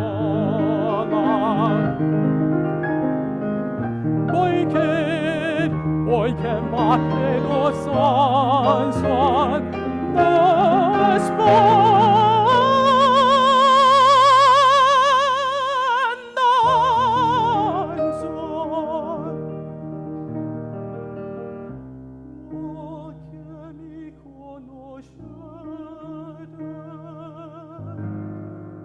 Your seats, ladies.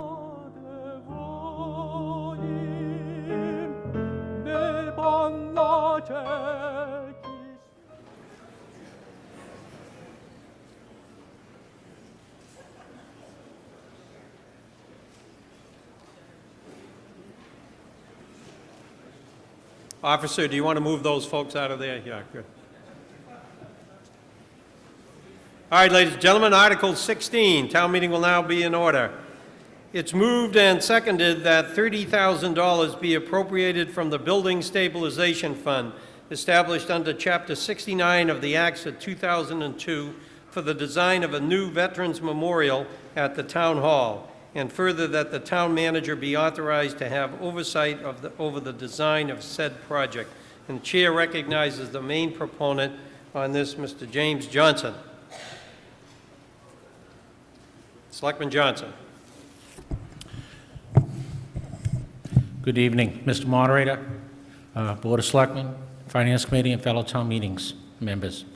I'm here tonight to ask for your support and your yes vote on Article 16, the construction of a new war memorial. We're requesting funds for the planning and development of the new war memorial. As you know, Winchester has a war memorial to honor its veterans. It is actually the third honor roll for Winchester's veterans. The first honor roll was dedicated in 1918. The second was dedicated in 1943. For many years, these two honor rolls stood outside Town Hall, separate, until the 1960s, when it was decided to combine the two lists and move them from the front of the Town Hall to its present location at the intersection. It was planned to build a single honor roll honoring veterans of foreign wars. As time grew, these became inadequate. In 1972, two wings were added for the Korean and Vietnam veterans. This is the honor roll we have today. Once again, approximately 50 years later, the time has come to consider replacing or relocating the honor roll. The origins of Article 16 can be traced back last year at about this very time to our fall town meeting, when the town meeting voted to name the area in front of the honor roll the Edward F. Memorial Plaza. Following that, an ad hoc committee met to discuss a process of developing the plaza area. The committee decided, before going very far, to get some input from our design review committee. And we asked them about the refurbishing and possibly expanding the existing honor roll.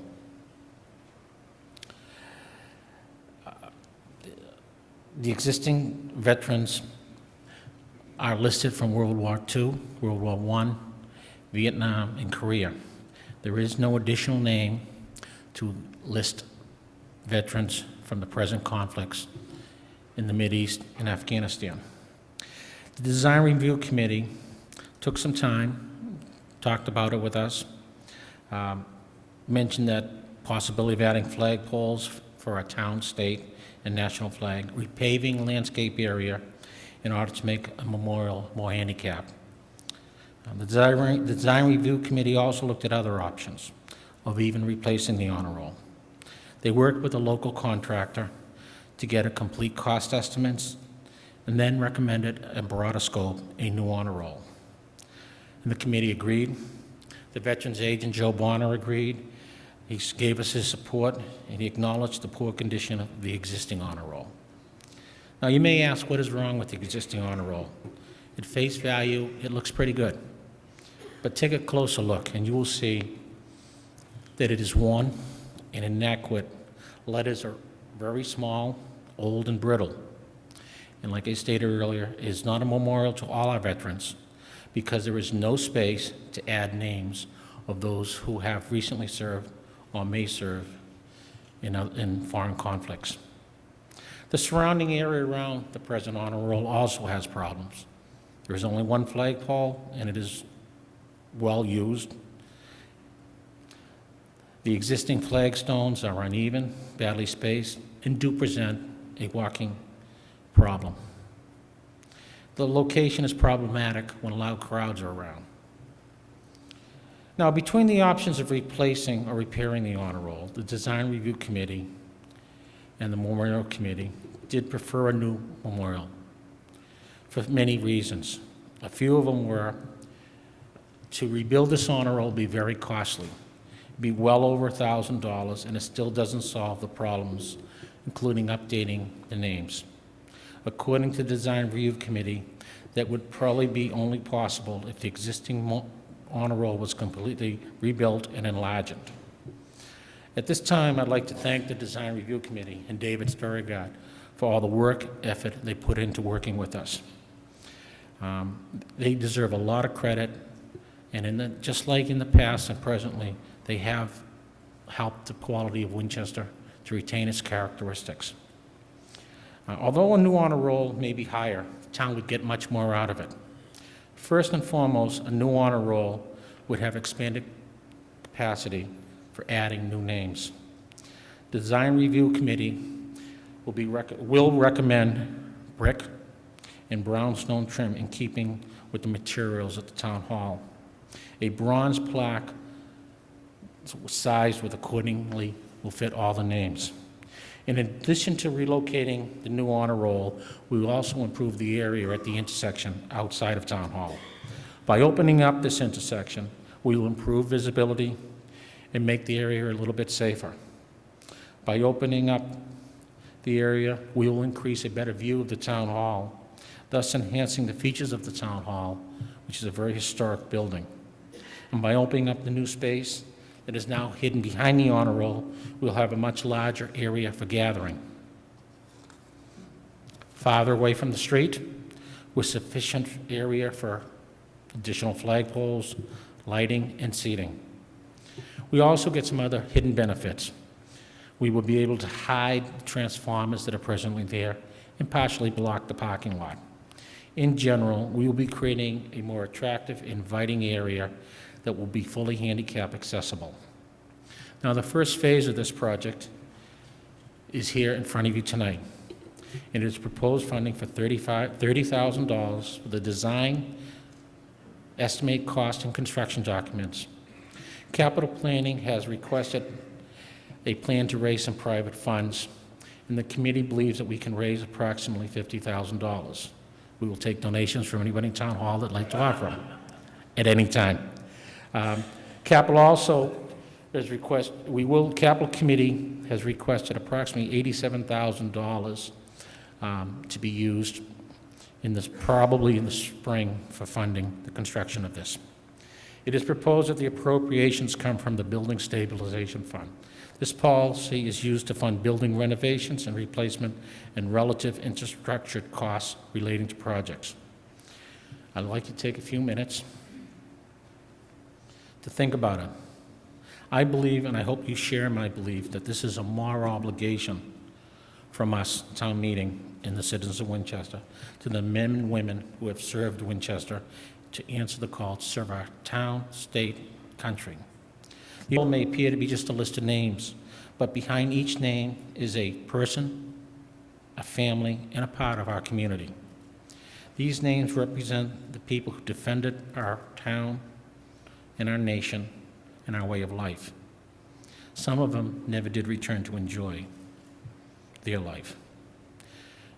What we can do for all our veterans and their family is have a respectful, appropriate monument that demonstrates our gratitude for their sacrifices. I urge you to join along with the Board of Selectmen and the Capital Committee in supporting Article 16 and vote yes. Just prior to your vote, I'd like you to take a moment and think about someone who is a veteran and what they've done for us, for you, and our community. Thank you. Thank you, Mr. Johnson.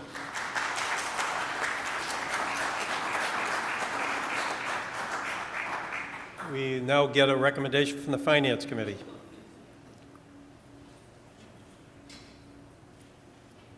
The Finance Committee recommends unfavorable action on this article.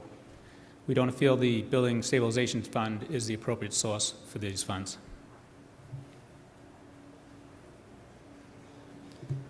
Further on the question? Mrs. Moore. It certainly is true. It certainly is true that the corner where the memorial stands is crowded and busy and inappropriate for large gatherings such as Memorial Day or Veterans Day. I wonder if anyone has considered, since the talk is of building a new memorial, moving it across the street into the large park where it could have a reasonable large area and a focus of interest for people walking through there and plenty of space for gathering. Okay, that's, anybody wish to comment on that? I believe you're talking Sheffield Park. No, we did not. We felt we'd like to keep it on the Town Hall locus. That's where it's been in the past since 1918, and we felt we'd like to keep it in that general area. Further on the question, Mr. Quill, and then Mrs. Latta. Ms. Latta.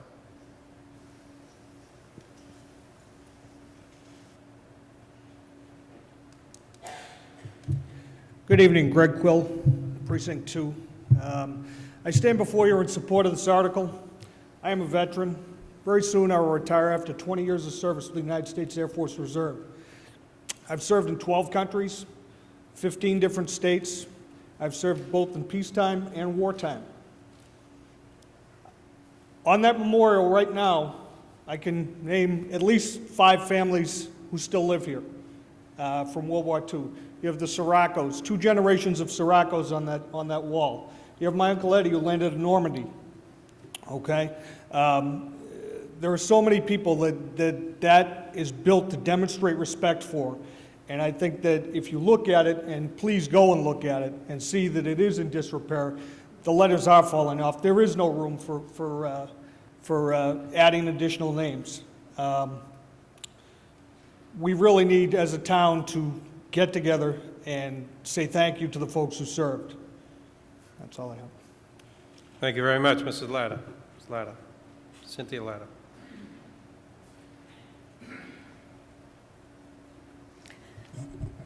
Thank you, Mr. Moderator, town meeting members.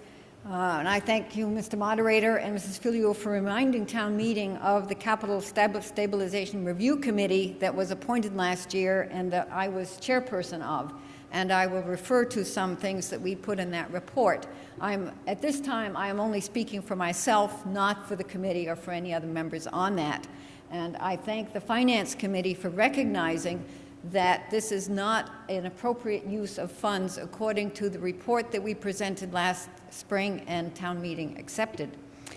We were appointed to define appropriate expenditures from these funds because smaller and smaller things kept creeping in. I would note that we said in the report, as capital funds have disappeared from the regular operating budget, we have seen more and more requests to fund projects from the Capital Stabilization Fund. As this fund has picked up some of the projects that once would have come from general operating revenues, requests have been pushed over to the Building Stabilization Fund. I understand that the Town Council approved this, but to my way of thinking, this is not part of the building envelope of Town Hall. And it's contrary to the recommendations that we put forth in the report last year.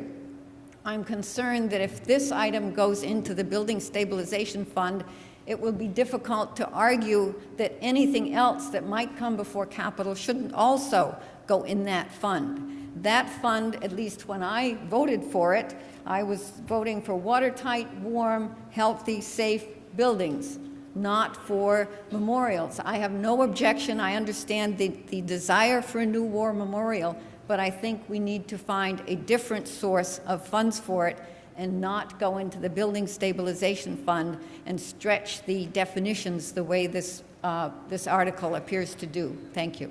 Thank you. Mr. Friesel.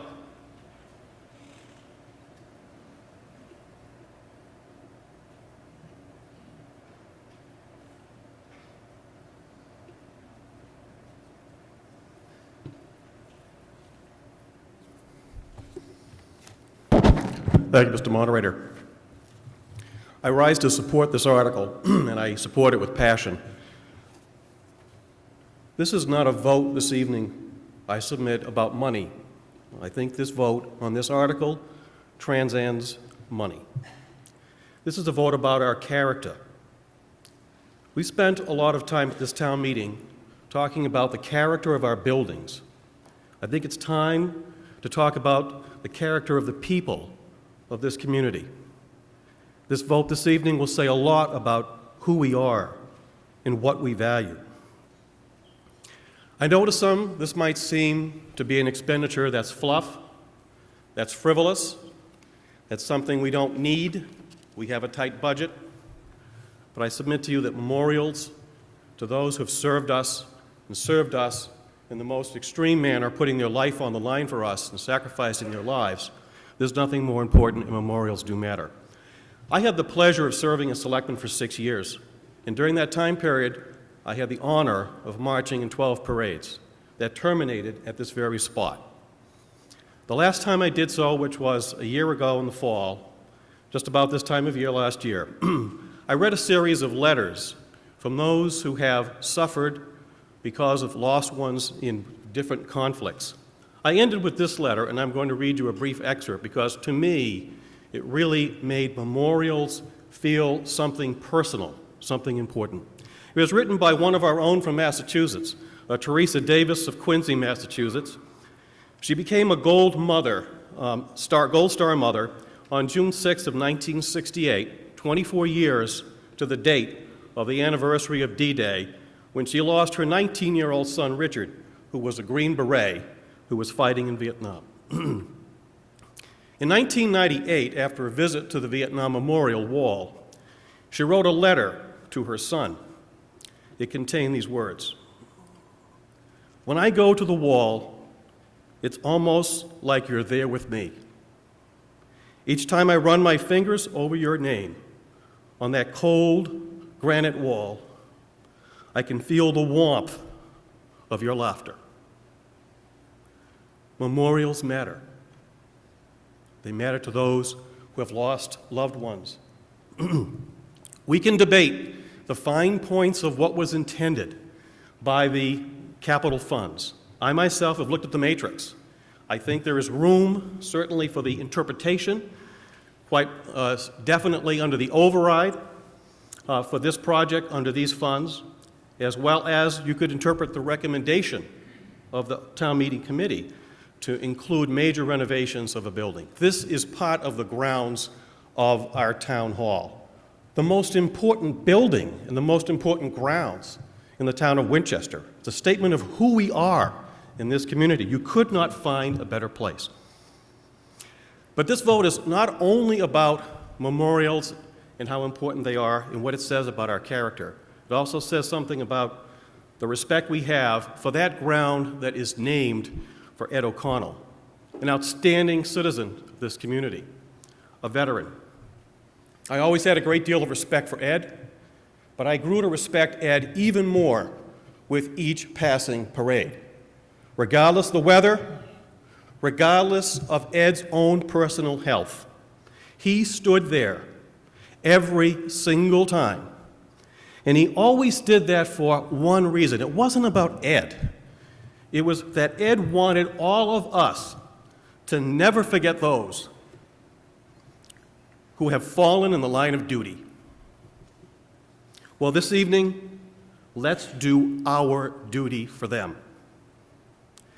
Vote with your head on this issue, or vote with your heart. But vote yes, please. Thank you. Thank you very much. There's a lady up there that had her hand up. Donahue, was that you? Yes.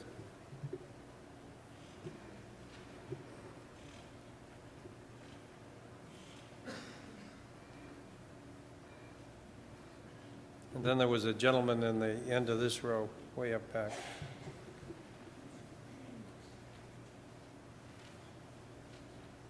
Mrs. Donahue. Thank you, Mr. Moderator, board members and town meeting members. Mr. Frizel, this is a very You have tough to act get closer follow. to the mic. Yep. Thank you, Mr. Frizel. I'm Consuelo O'Connell Donahue from Precinct 7. I'm here tonight to speak in favor of Article 16, to ask our town meeting members to consider a positive vote, a vote to appropriate a sum of money for the design of a new Veterans Memorial at Town Hall. This request comes in a timely manner as we honor our veterans this Saturday. I want to share with you my feelings on the honor roll. After many years of witnessing parades in Winchester to mark Veterans Day and Memorial Day, the reason for these ceremonies became personal for me when my children volunteered for military service. All those speeches, prayers, and music brought home to me the sacrifices made by our men and women in Winchester for our freedom. Now, let me take you on a little tour. When you drive into Winchester, you cannot help but notice the lovely Cheffelo Park and Town Hall, the honor roll in a pivotal spot, a place of sanctity and history. But I invite you to take a closer look, and you will see that the ground is uneven, difficult, even dangerous to walk on. Uneven stones. We can witness Senator Jalen, who almost took a tumble last Memorial Day when she got her foot caught in a stone. Our flagpole is rusty and has been covered up with paint. The actual honor roll is quite shabby, sorely in need of repairs, letters falling off. There is no room for our new veterans who are serving in Afghanistan and Iraq. There isn't even a light to illuminate a memorial dedicated to these men and women of our town. Look at some of the names, Sirocco's. This family is an example of our Winchester history. These names reflect the ultimate sacrifice for our country. Today, our country is at war, and I want, as a mother of a Marine, to share just a few names, because I don't want to leave out anybody, but I'm going to share just a few names of Winchester's young who are serving our country that I know of, to put real names to real Winchester citizens. Justin Barascus, Army. David Budakian, Navy. Davis Cavalier, United States Marine Corps. Edward O'Connell Donahue, United States Marine Corps, just returned home after his second deployment to Ramadi, Iraq. Richard Donahue Jr., Navy. Consuelo E. Donahue, who as a junior at Mass Maritime chose to ship out with Military Sealift Command and went to Kuwait. Robert Goki, Army. Eric Powell, Army. Michael Russo, Army, recently wounded, recovering back in Colorado. Joe Ryan, Special Forces. Adam White, Army, soon to return home from his deployment, and his mom is here with us tonight as well. These are just a few names, but they are our children. Our town has been fortunate that all these young men are returning home. I pray that we never have to add another name to the honor roll, but should that day come, please let's make sure that this is a fitting, respectful monument for that great sacrifice for freedom. Here, Our heroes will live forever as future residents will read their names and thank them. Thank you. Thank you very much. Further on the question, ladies and gentlemen, way up back and then on the Finance Committee. Yeah.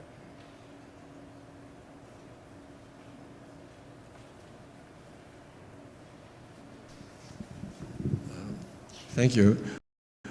I'm probably one of the most conservative, financially conservative town meeting members, but we owe those guys everything. For me, there would be no cost too high to honor them. Myself, I'd be willing to transfer the $600,000 for the Lynch School roof for that memorial. And if that didn't do it, I'm absolutely sure that private raising of whatever money you need would be easy to do. And whoever proposes, perhaps Selectman Johnson can tell us now where we can write a check. To whom? This is a no-brainer. Thank you very much. We have, I see two more hands. I have Doug Marmon and the gentleman with the dark sweat. Oh, Whip Saltmarsh. Yeah. But Mr. Marmon first. Thank you, Mr. Moderator. I'm Doug Marmon, and I am a member of the Capital Planning Committee that has brought this forward as well. This Veterans Memorial is a fine idea, and from the conceptual plans we see, it will be a very pretty little park, a handsome place to be. Certainly it's something that the whole town can get behind, but I think the project is really off to on the wrong foot because of its funding source. The memorial is not a building, it's not a part of the town hall, and this project is not directly related to any renovation project of a building. This is not a question of our respect for the veterans. Of course we respect our veterans. We want this memorial, and we'd like to have it be as pretty as the pictures that we have seen on the screen. But we still have to play by the rules. The current memorial is structurally sound. It will last another 6 months. Let's bring this back in the spring when we can fund it out of the Capital Stabilization Fund where it will be appropriate instead of out of the Building Stabilization Fund. Then I will give it my support. I can't support it the way it is.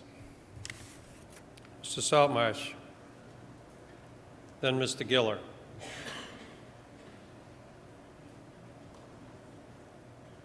Mr. Saltmarsh lives in Precinct 2. Thank you very much, Mr. Moderator. I was chairman of the Board of Selectmen when we built the current honor roll. It was built during the years of 1960, 61, 63, in that area. I was chairman of the Board of Selectmen some 40-plus years ago. I'm really appalled that anybody can get up in this room tonight and oppose this because of a difference of opinion on the funding source. If I heard the comments right, our town council has ruled that the funding source is legal. And we've got a town council, and I think we have to respect his opinion. But to stand up here at this town meeting and say you disagree with the funding source, I just can't believe it. There are 3,000 names on that honor roll. I've been down there many times. I stopped by the other day. I looked at World War I. I saw my dad. I saw my two uncles. Looked at World War II. Saw my dad again. Saw my cousin. I looked at the Korean War, and I saw my own name. And I said to myself, I hope we really get this. This is long overdue. The gentleman, the previous speaker, mentioned that it's not going to fall down tomorrow. That's sure. That's true. Jim Johnson, during his presentation, said that we probably could rehab it for $100,000. That's throwing good money after bad. We've agreed also to raise at least $50,000 I was on the Sheffield Park Committee. We raised over $100,000. And 3 or 4 people gave over half of the money. We'll go out and we'll try to raise as much money as we can. But I really ask this town meeting to stop and think how important this is. I was sitting up back with Derek and Justin Boroska's father. Justin is over in Iraq at this time. If anybody read the Winchester Star today, you'll see a picture on the front page of his brother who plays football for the high school and using the number 4 because his brother wanted him to use that. These are people who have given, in some cases, their lives, and if not, sacrificed everything but dying for our country. I know from my experience at town meeting and the legislature, there are priorities, there are funding problems. No matter what we do, there's never enough money to go around. But we're asking for only $30,000. You've got a budget this town of $80 and $90 million. So I just would ask this town meeting to please consider voting this $30,000. We'll come back at the town meeting later on. We'll have some fixed costs. We'll have a good design for you. And then hopefully we can raise at least the $50,000 that were mentioned. I will do all I can. We raised over $100,000 in the Sheffield Park. As I say, most of it was given by 3 or 4 people. I don't know what the numbers are going to be, but we'll certainly guarantee this town meeting will come back with at least $50,000. But again, I just think you've got to remember that the sacrifices these people have made. When I saw that picture up there of Butch Morocco, and who was a Marine who was killed in Vietnam, his father was the custodian of the town hall. And he called me up and he said, "Whip, Butch got killed in Vietnam. Can you help me get the body home?" I went to my friend Brad Moss, and we got Butch home as quick as we could. And I just think of these things that crop up about people who have lived in this town, who have sacrificed their lives, so we can sit here as in a democracy and discuss these things. They have their opinion. I respect them for what they're saying, but I don't agree with it. And I hope nobody else does in this town meeting. Thank you very much. Thank you, sir. Mr. Giller. Mr. Giller is Vice Chairman of the Capital Committee. Bring it back up to Mel status. Town meeting members, I was actually part of the committee, served with Ms. Salata on the committee that helped define what is and is not viable as far as projects from these different override funds. So I think if anyone in this room is probably sensitive to what was created in the matrix, I've served on capital planning. I've served as a member of this committee. And I'm certainly very, very sensitive as to what can and cannot be funded from the Building Stabilization Fund. It's clear to me from anyone who enters Town Hall that the memorial is an integral part of the Town Hall campus.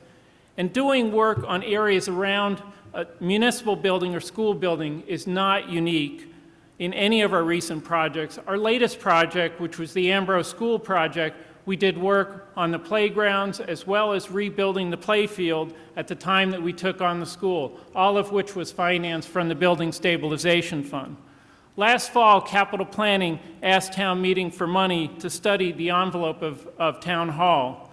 The study is currently underway, and when completed, will result in a substantial masonry project at Town Hall to solve numerous water infiltration problems. Our thought in requesting this design money this evening is to have a project for the renovation, relocation of the memorial ready to go at the same time we take on the envelope of Town Hall. By incorporating the rebuilding of the memorial into the restoration of the Town Hall, Capital Planning is hoping to leverage our costs by moving both projects forward at the same time.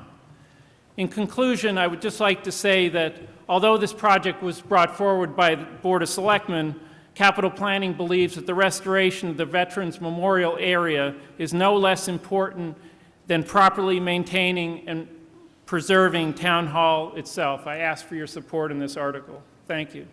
You ready for the question, ladies and gentlemen? Okay, the question comes now on the main motion. It's moved and seconded that $30,000 be appropriated from the Building Stabilization Fund established under Chapter 69 of the Acts of 2002 for the design of a new Veterans Memorial at the Town Hall, and further that the town manager be authorized to have oversight of the design of said project. All those in favor of that motion, please rise and the tellers will count. 2/3 vote required.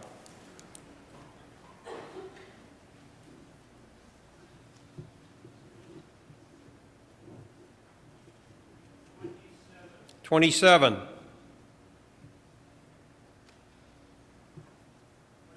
28. 21. 22.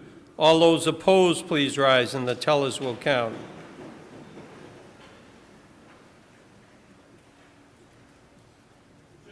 2. 5. I'm sorry? 10. 7.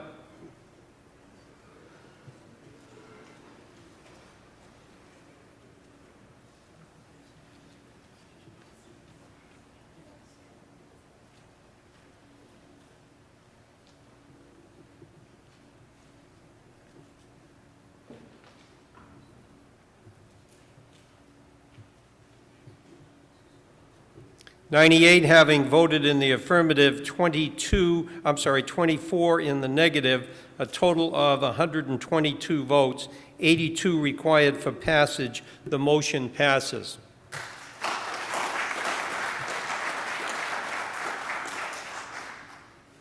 Okay, that brings us to Article 17, ladies and gentlemen, and this is to see if the town will appropriate a sum of money for preparing a school building master plan. And it's moved and seconded that $75,000 be appropriated from the Building Stabilization Fund established under Chapter 69 of the Acts of 2002 for the preparation of a school building, master plan, and further that the school committee be authorized to have oversight of said project. In accordance with Section 4-2 of the Winchester Home Rule Charter, the town manager will have the authority to enter into contracts and approve payments. No contracts may be signed or payments made without the approval of said committee or their designee. And the chair recognizes the superintendent of schools, Dr. Marini. Thank you, Mr. Moderator, town meeting members.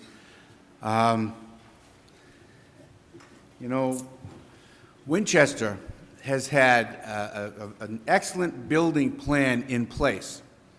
And they had a building stabilization fund, a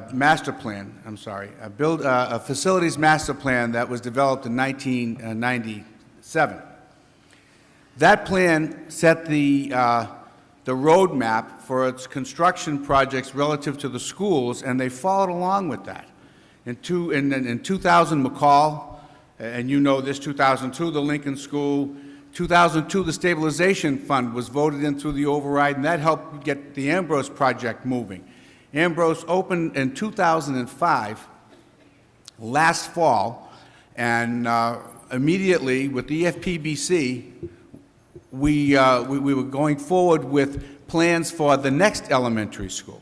And last fall, we stood before you and we asked for funds for an elementary demographic study to see what the enrollments, what's happening with the town's growth relative to enrollment, and a second study, which was really a preliminary study to take a look at the high school. Something has to happen with that high school, and we're looking within the next decade, decisions have to be made around the high school. But before the town can make an informed decision, we needed to find out what information do we need so that we can provide the town with a good background to make the decision on whether it's a new school or it's a renovated school.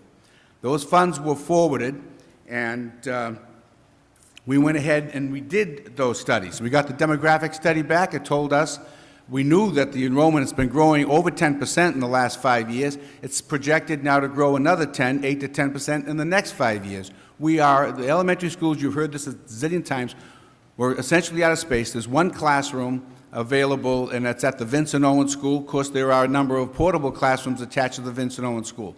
Lincoln opened, boom, overcrowded. Ambrose opens, overcrowded. We've redistricted the school department, so we balanced off the enrollment through the classrooms and using space to the extent that we can.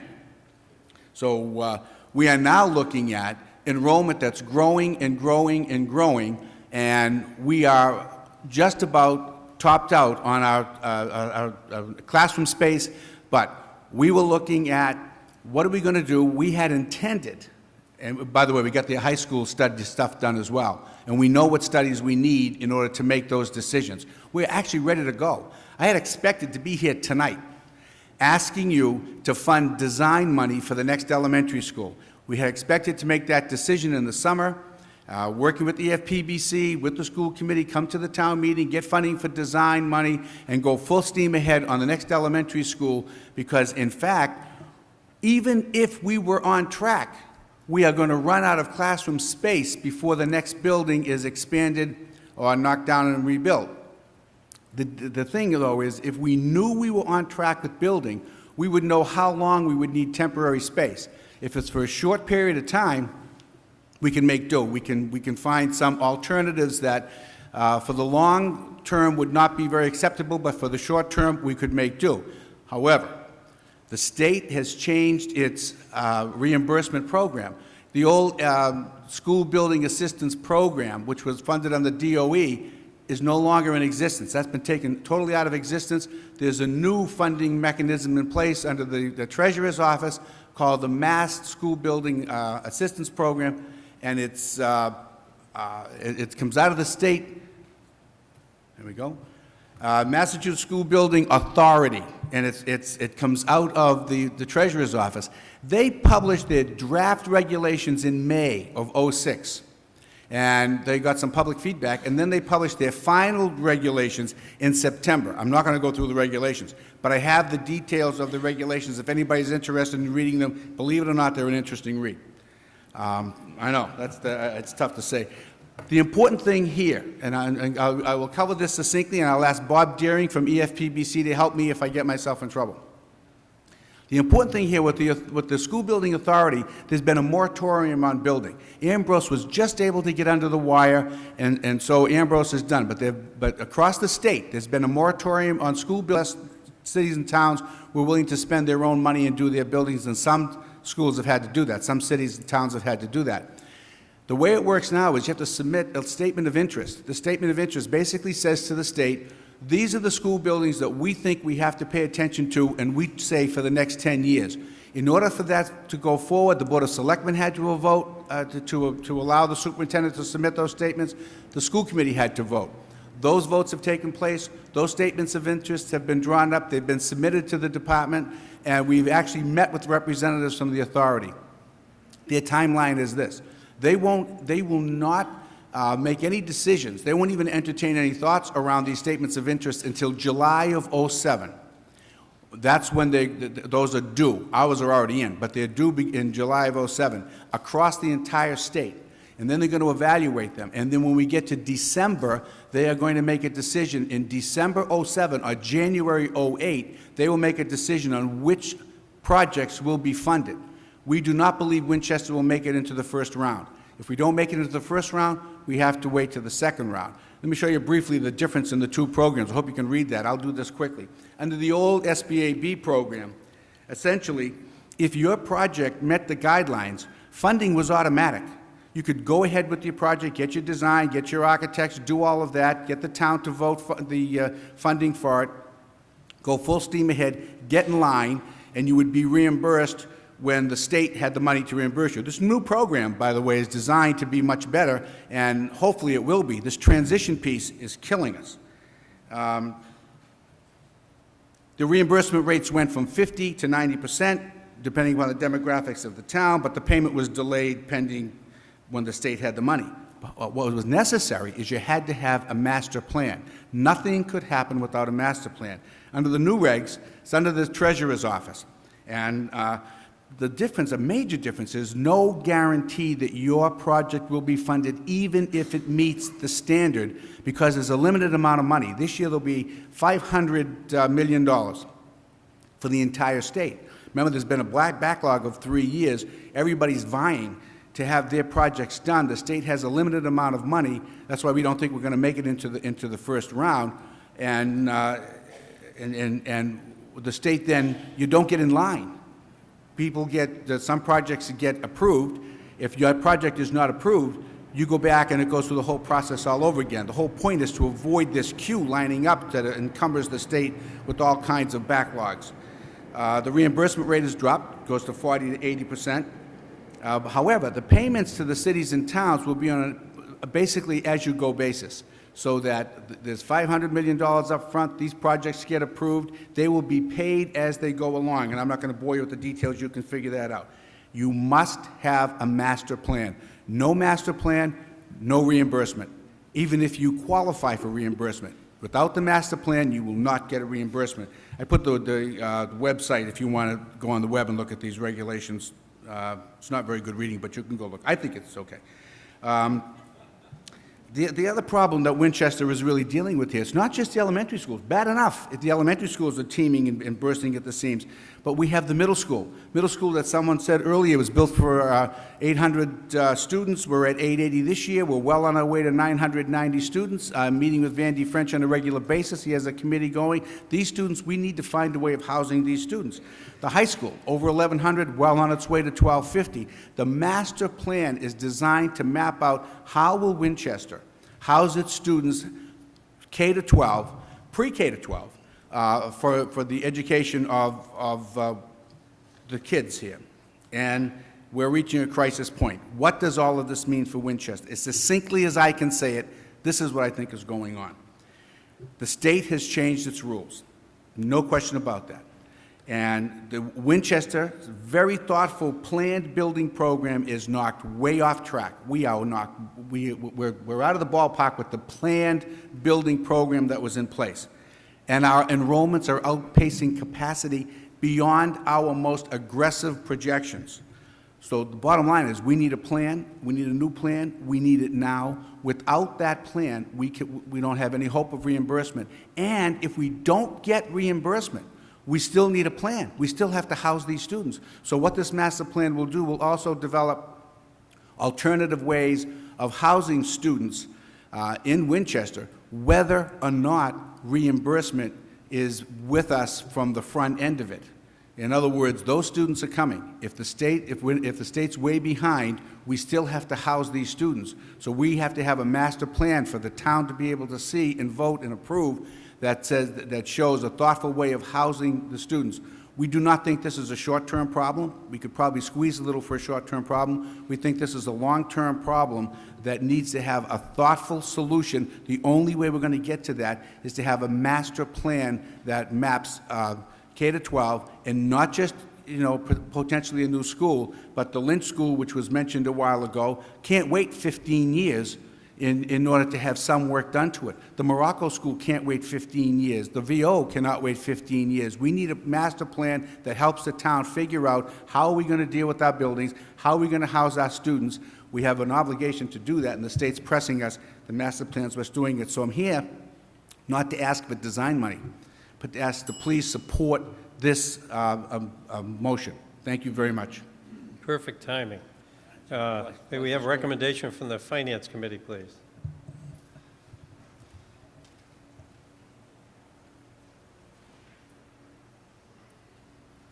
The Finance Committee recommends favorable action on this article.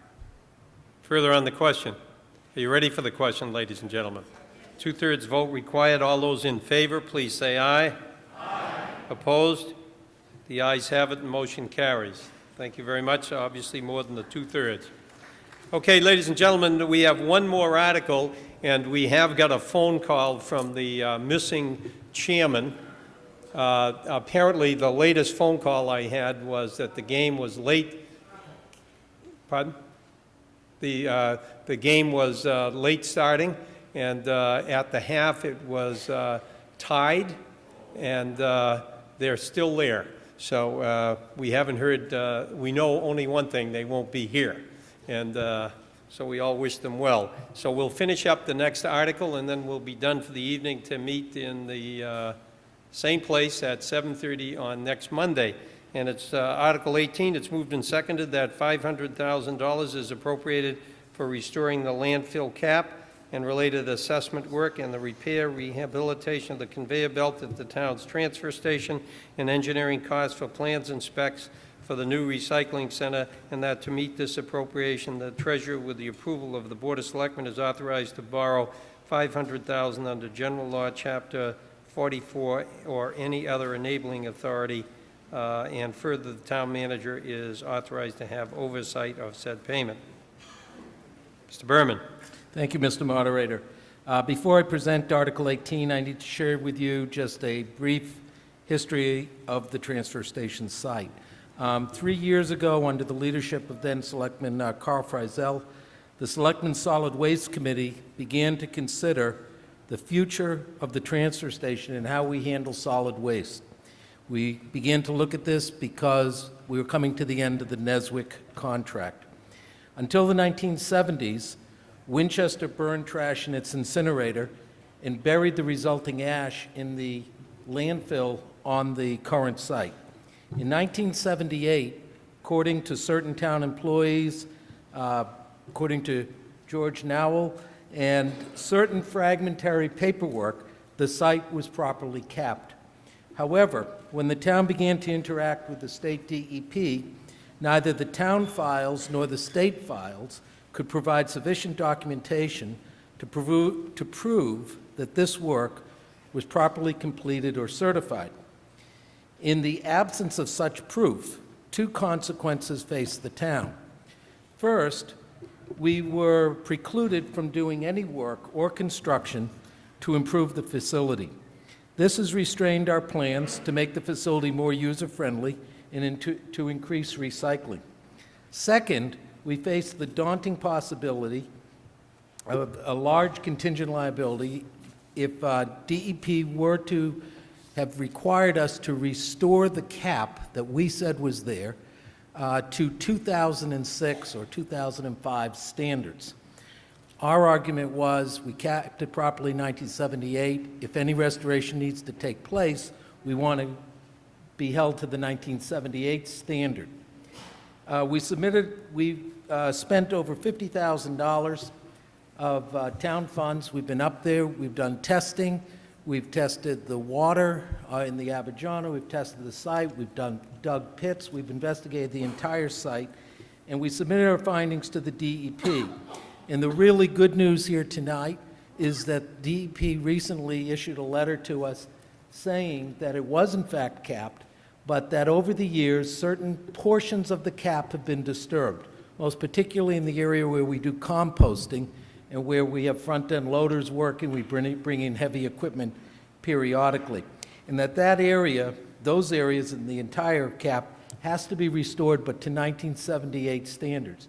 So this article, and I'll get into it in just one second, the difference between restoring the cap to a 1978 standard versus a 2006 standard is between $200,000 to $400,000 to restore the cap at 78 standards versus about $1.5 million at 2006 standards. So it's a very significant win for the town, and for the town to have approached this in a proper, measured way over the last few years. So with this brief history as prologue, I bring you the request for $500,000 in borrowing authority. These funds would be borrowed as needed. And I'll also show you some pictures of our lovely transfer station. First of all, what would the $500,000 be for? $75,000 would be for the design of the restoration of the cap, as well as the transfer station and the recycling center. The restoration of the cap on the high end is estimated at $400,000. Until we go through with a study of what exactly needs to happen, and it is, again, that study is then presented, blessed, and accepted by the DEP, we don't know the exact pricing. So the estimates on the low end are $200,000, the high end are $400,000. And then there's $25,000 for contingency. The breakout of that $400,000 is, as you see here. Now, what we primarily have in the landfill is ash. It's pretty ugly stuff. We don't want to be disturbing it. We don't believe that we have a lot of methane there. We didn't put a lot of garbage in there. We put ash in there. But again, until we go through with a formal study and design, we don't know that. So what you have here to come up to $10,000, to $400,000, excuse me, is what it could be, and this is borrowing authority. The scope of this study, we're going to work with the town people with an open process to what will the design end up being. There are a lot of choices to be made up there. The Energy Committee is looking at how we do things up there. We're spending over $60,000 a year on electricity alone at the transfer station. What could we be doing better? We know about the recycling efforts. We've been precluded as a town from moving the recycling dumpsters and boxes around to make it more user-friendly because DEP does not want us disturbing the cap as it currently exists. So this article is asking you for funding that allows us to keep moving on our design and to go back to DEP. They don't want us coming in piecemeal. They want a plan that they can review and approve. And once we do that, we'll be well on our way to working towards the new transfer station. One of the pieces, the last item you see, is an assessment of the incinerator building. And these are some lovely photos of, there's the, everybody knows what we're looking at. There's the composting field. This is the incinerator building. The incinerator building really has no reuse possibilities. It was subjected to high heat on the interior, the steel structure. It has asbestos inside it, as well as a large quantity of pigeon droppings, which is also hazardous material. All of this needs to be cleaned out before the building can come down. The building, in some preliminary work that was done by the Solid Waste Committee with a consultant, Wesson Sampson, a couple of years ago, that building is in a critical site. It's in the way. And so we need to study how to remediate that building and then take it down. Also part of it is how do you keep the transfer station operating while you're putting in new buildings? The mere demolition of that building will require a work site around it. So there's a significant amount of planning that has to be done and has to be approved by DEP. And that's what these funds are for. And so I ask for your approval and your vote on this article. Thank you. Thank you. May we have a recommendation from the Finance Committee, please? The Finance Committee recommends favorable action on this article. Further on the question? Are you ready for the question, ladies and gentlemen? All those in favor of the motion to appropriate $500,000 for the restoring of the landfill cap and the related assessment work, please say aye. Aye. Opposed? The chair declares it's unanimous, obviously more than the two-thirds vote. I have two announcements. One, the Committee on Government Regulations has a meeting next Monday at 6:30, right before town meeting in the high school library. That's the Committee on Government Regulations. And number two, somebody has lost a PDA cell phone. And if anybody has found that, we'd appreciate you turning it in and look for, you might look for it on the way out. Thank you very much. It's moved and seconded that the meeting be adjourned. All those in favor, please say aye. Aye. Opposed? The ayes have it. Motion carries.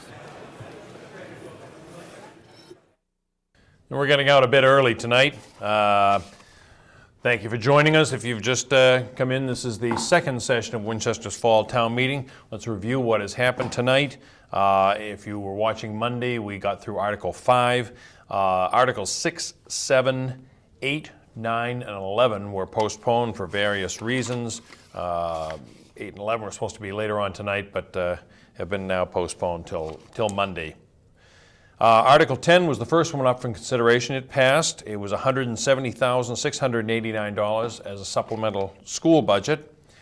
Article 12, to amend the water and sewer rates. The town manager talked about the enterprise system under which the Winchester's water and sewer system works. I said it's about a $5 million a year enterprise, and it's funded entirely through water and sewer bills. He commented on the fact that some early press hinted that there was going to be about a 24%, or excuse me, a 45% rate increase, and the true rate increase is about 10.5%.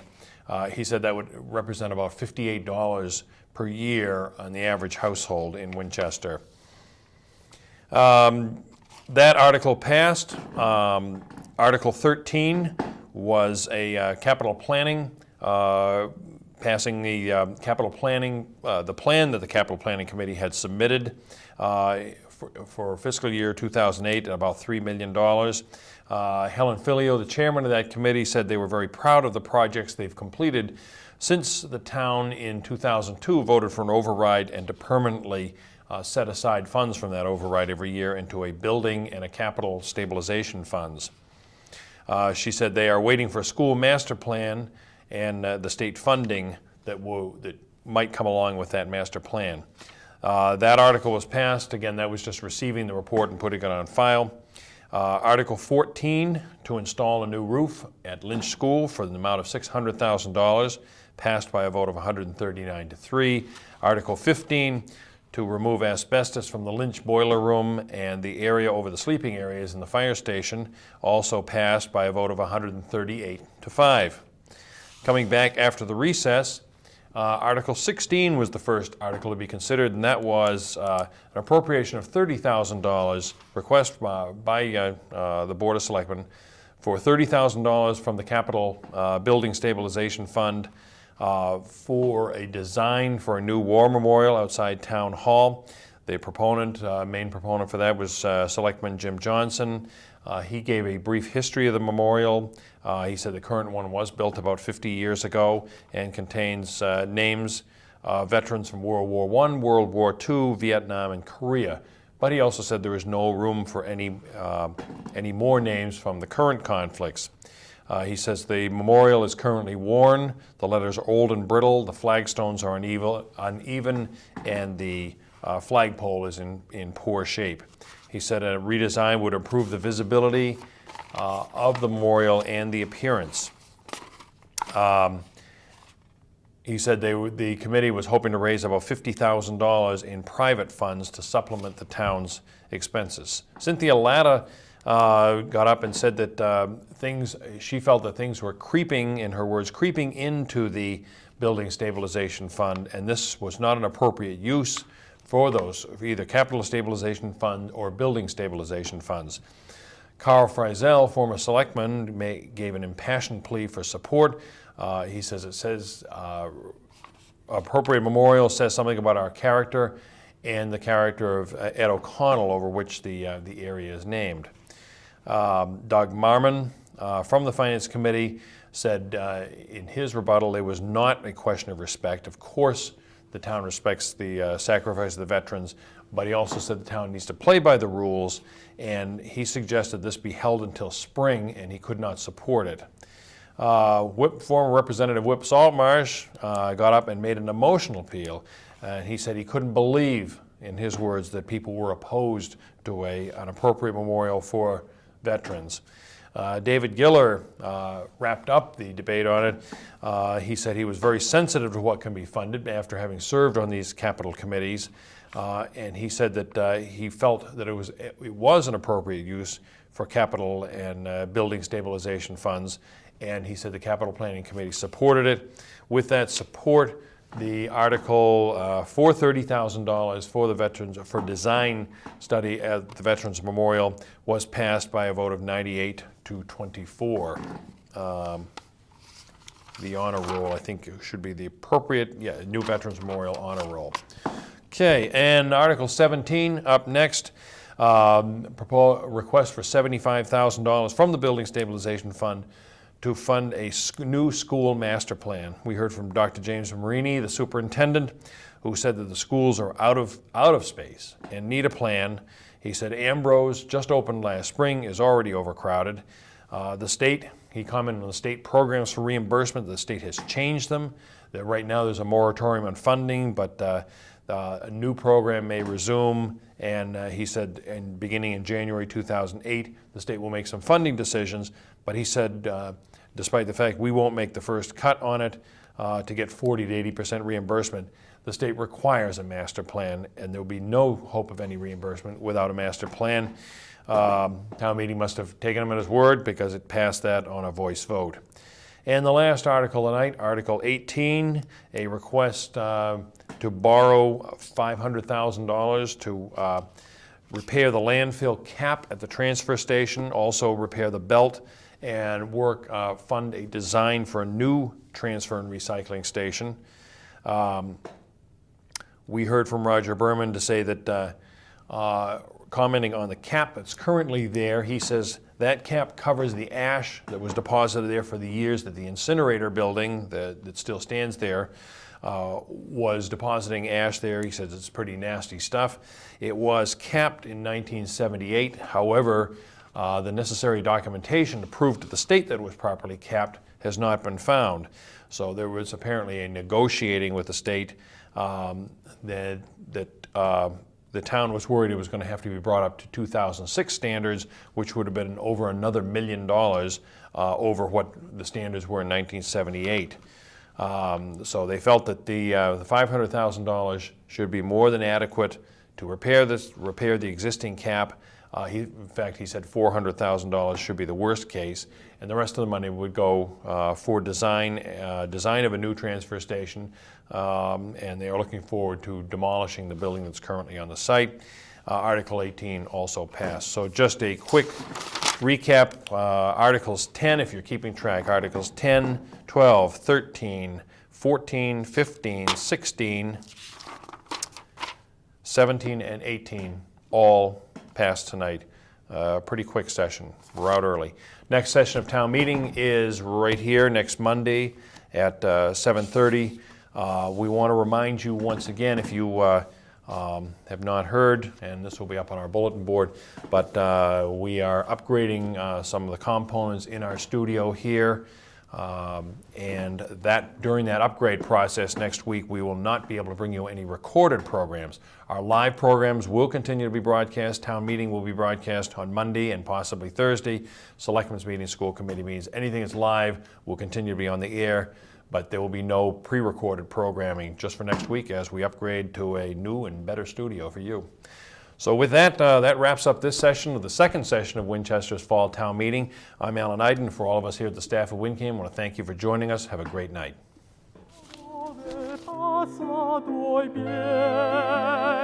Fremen lar de abe dove tu vas.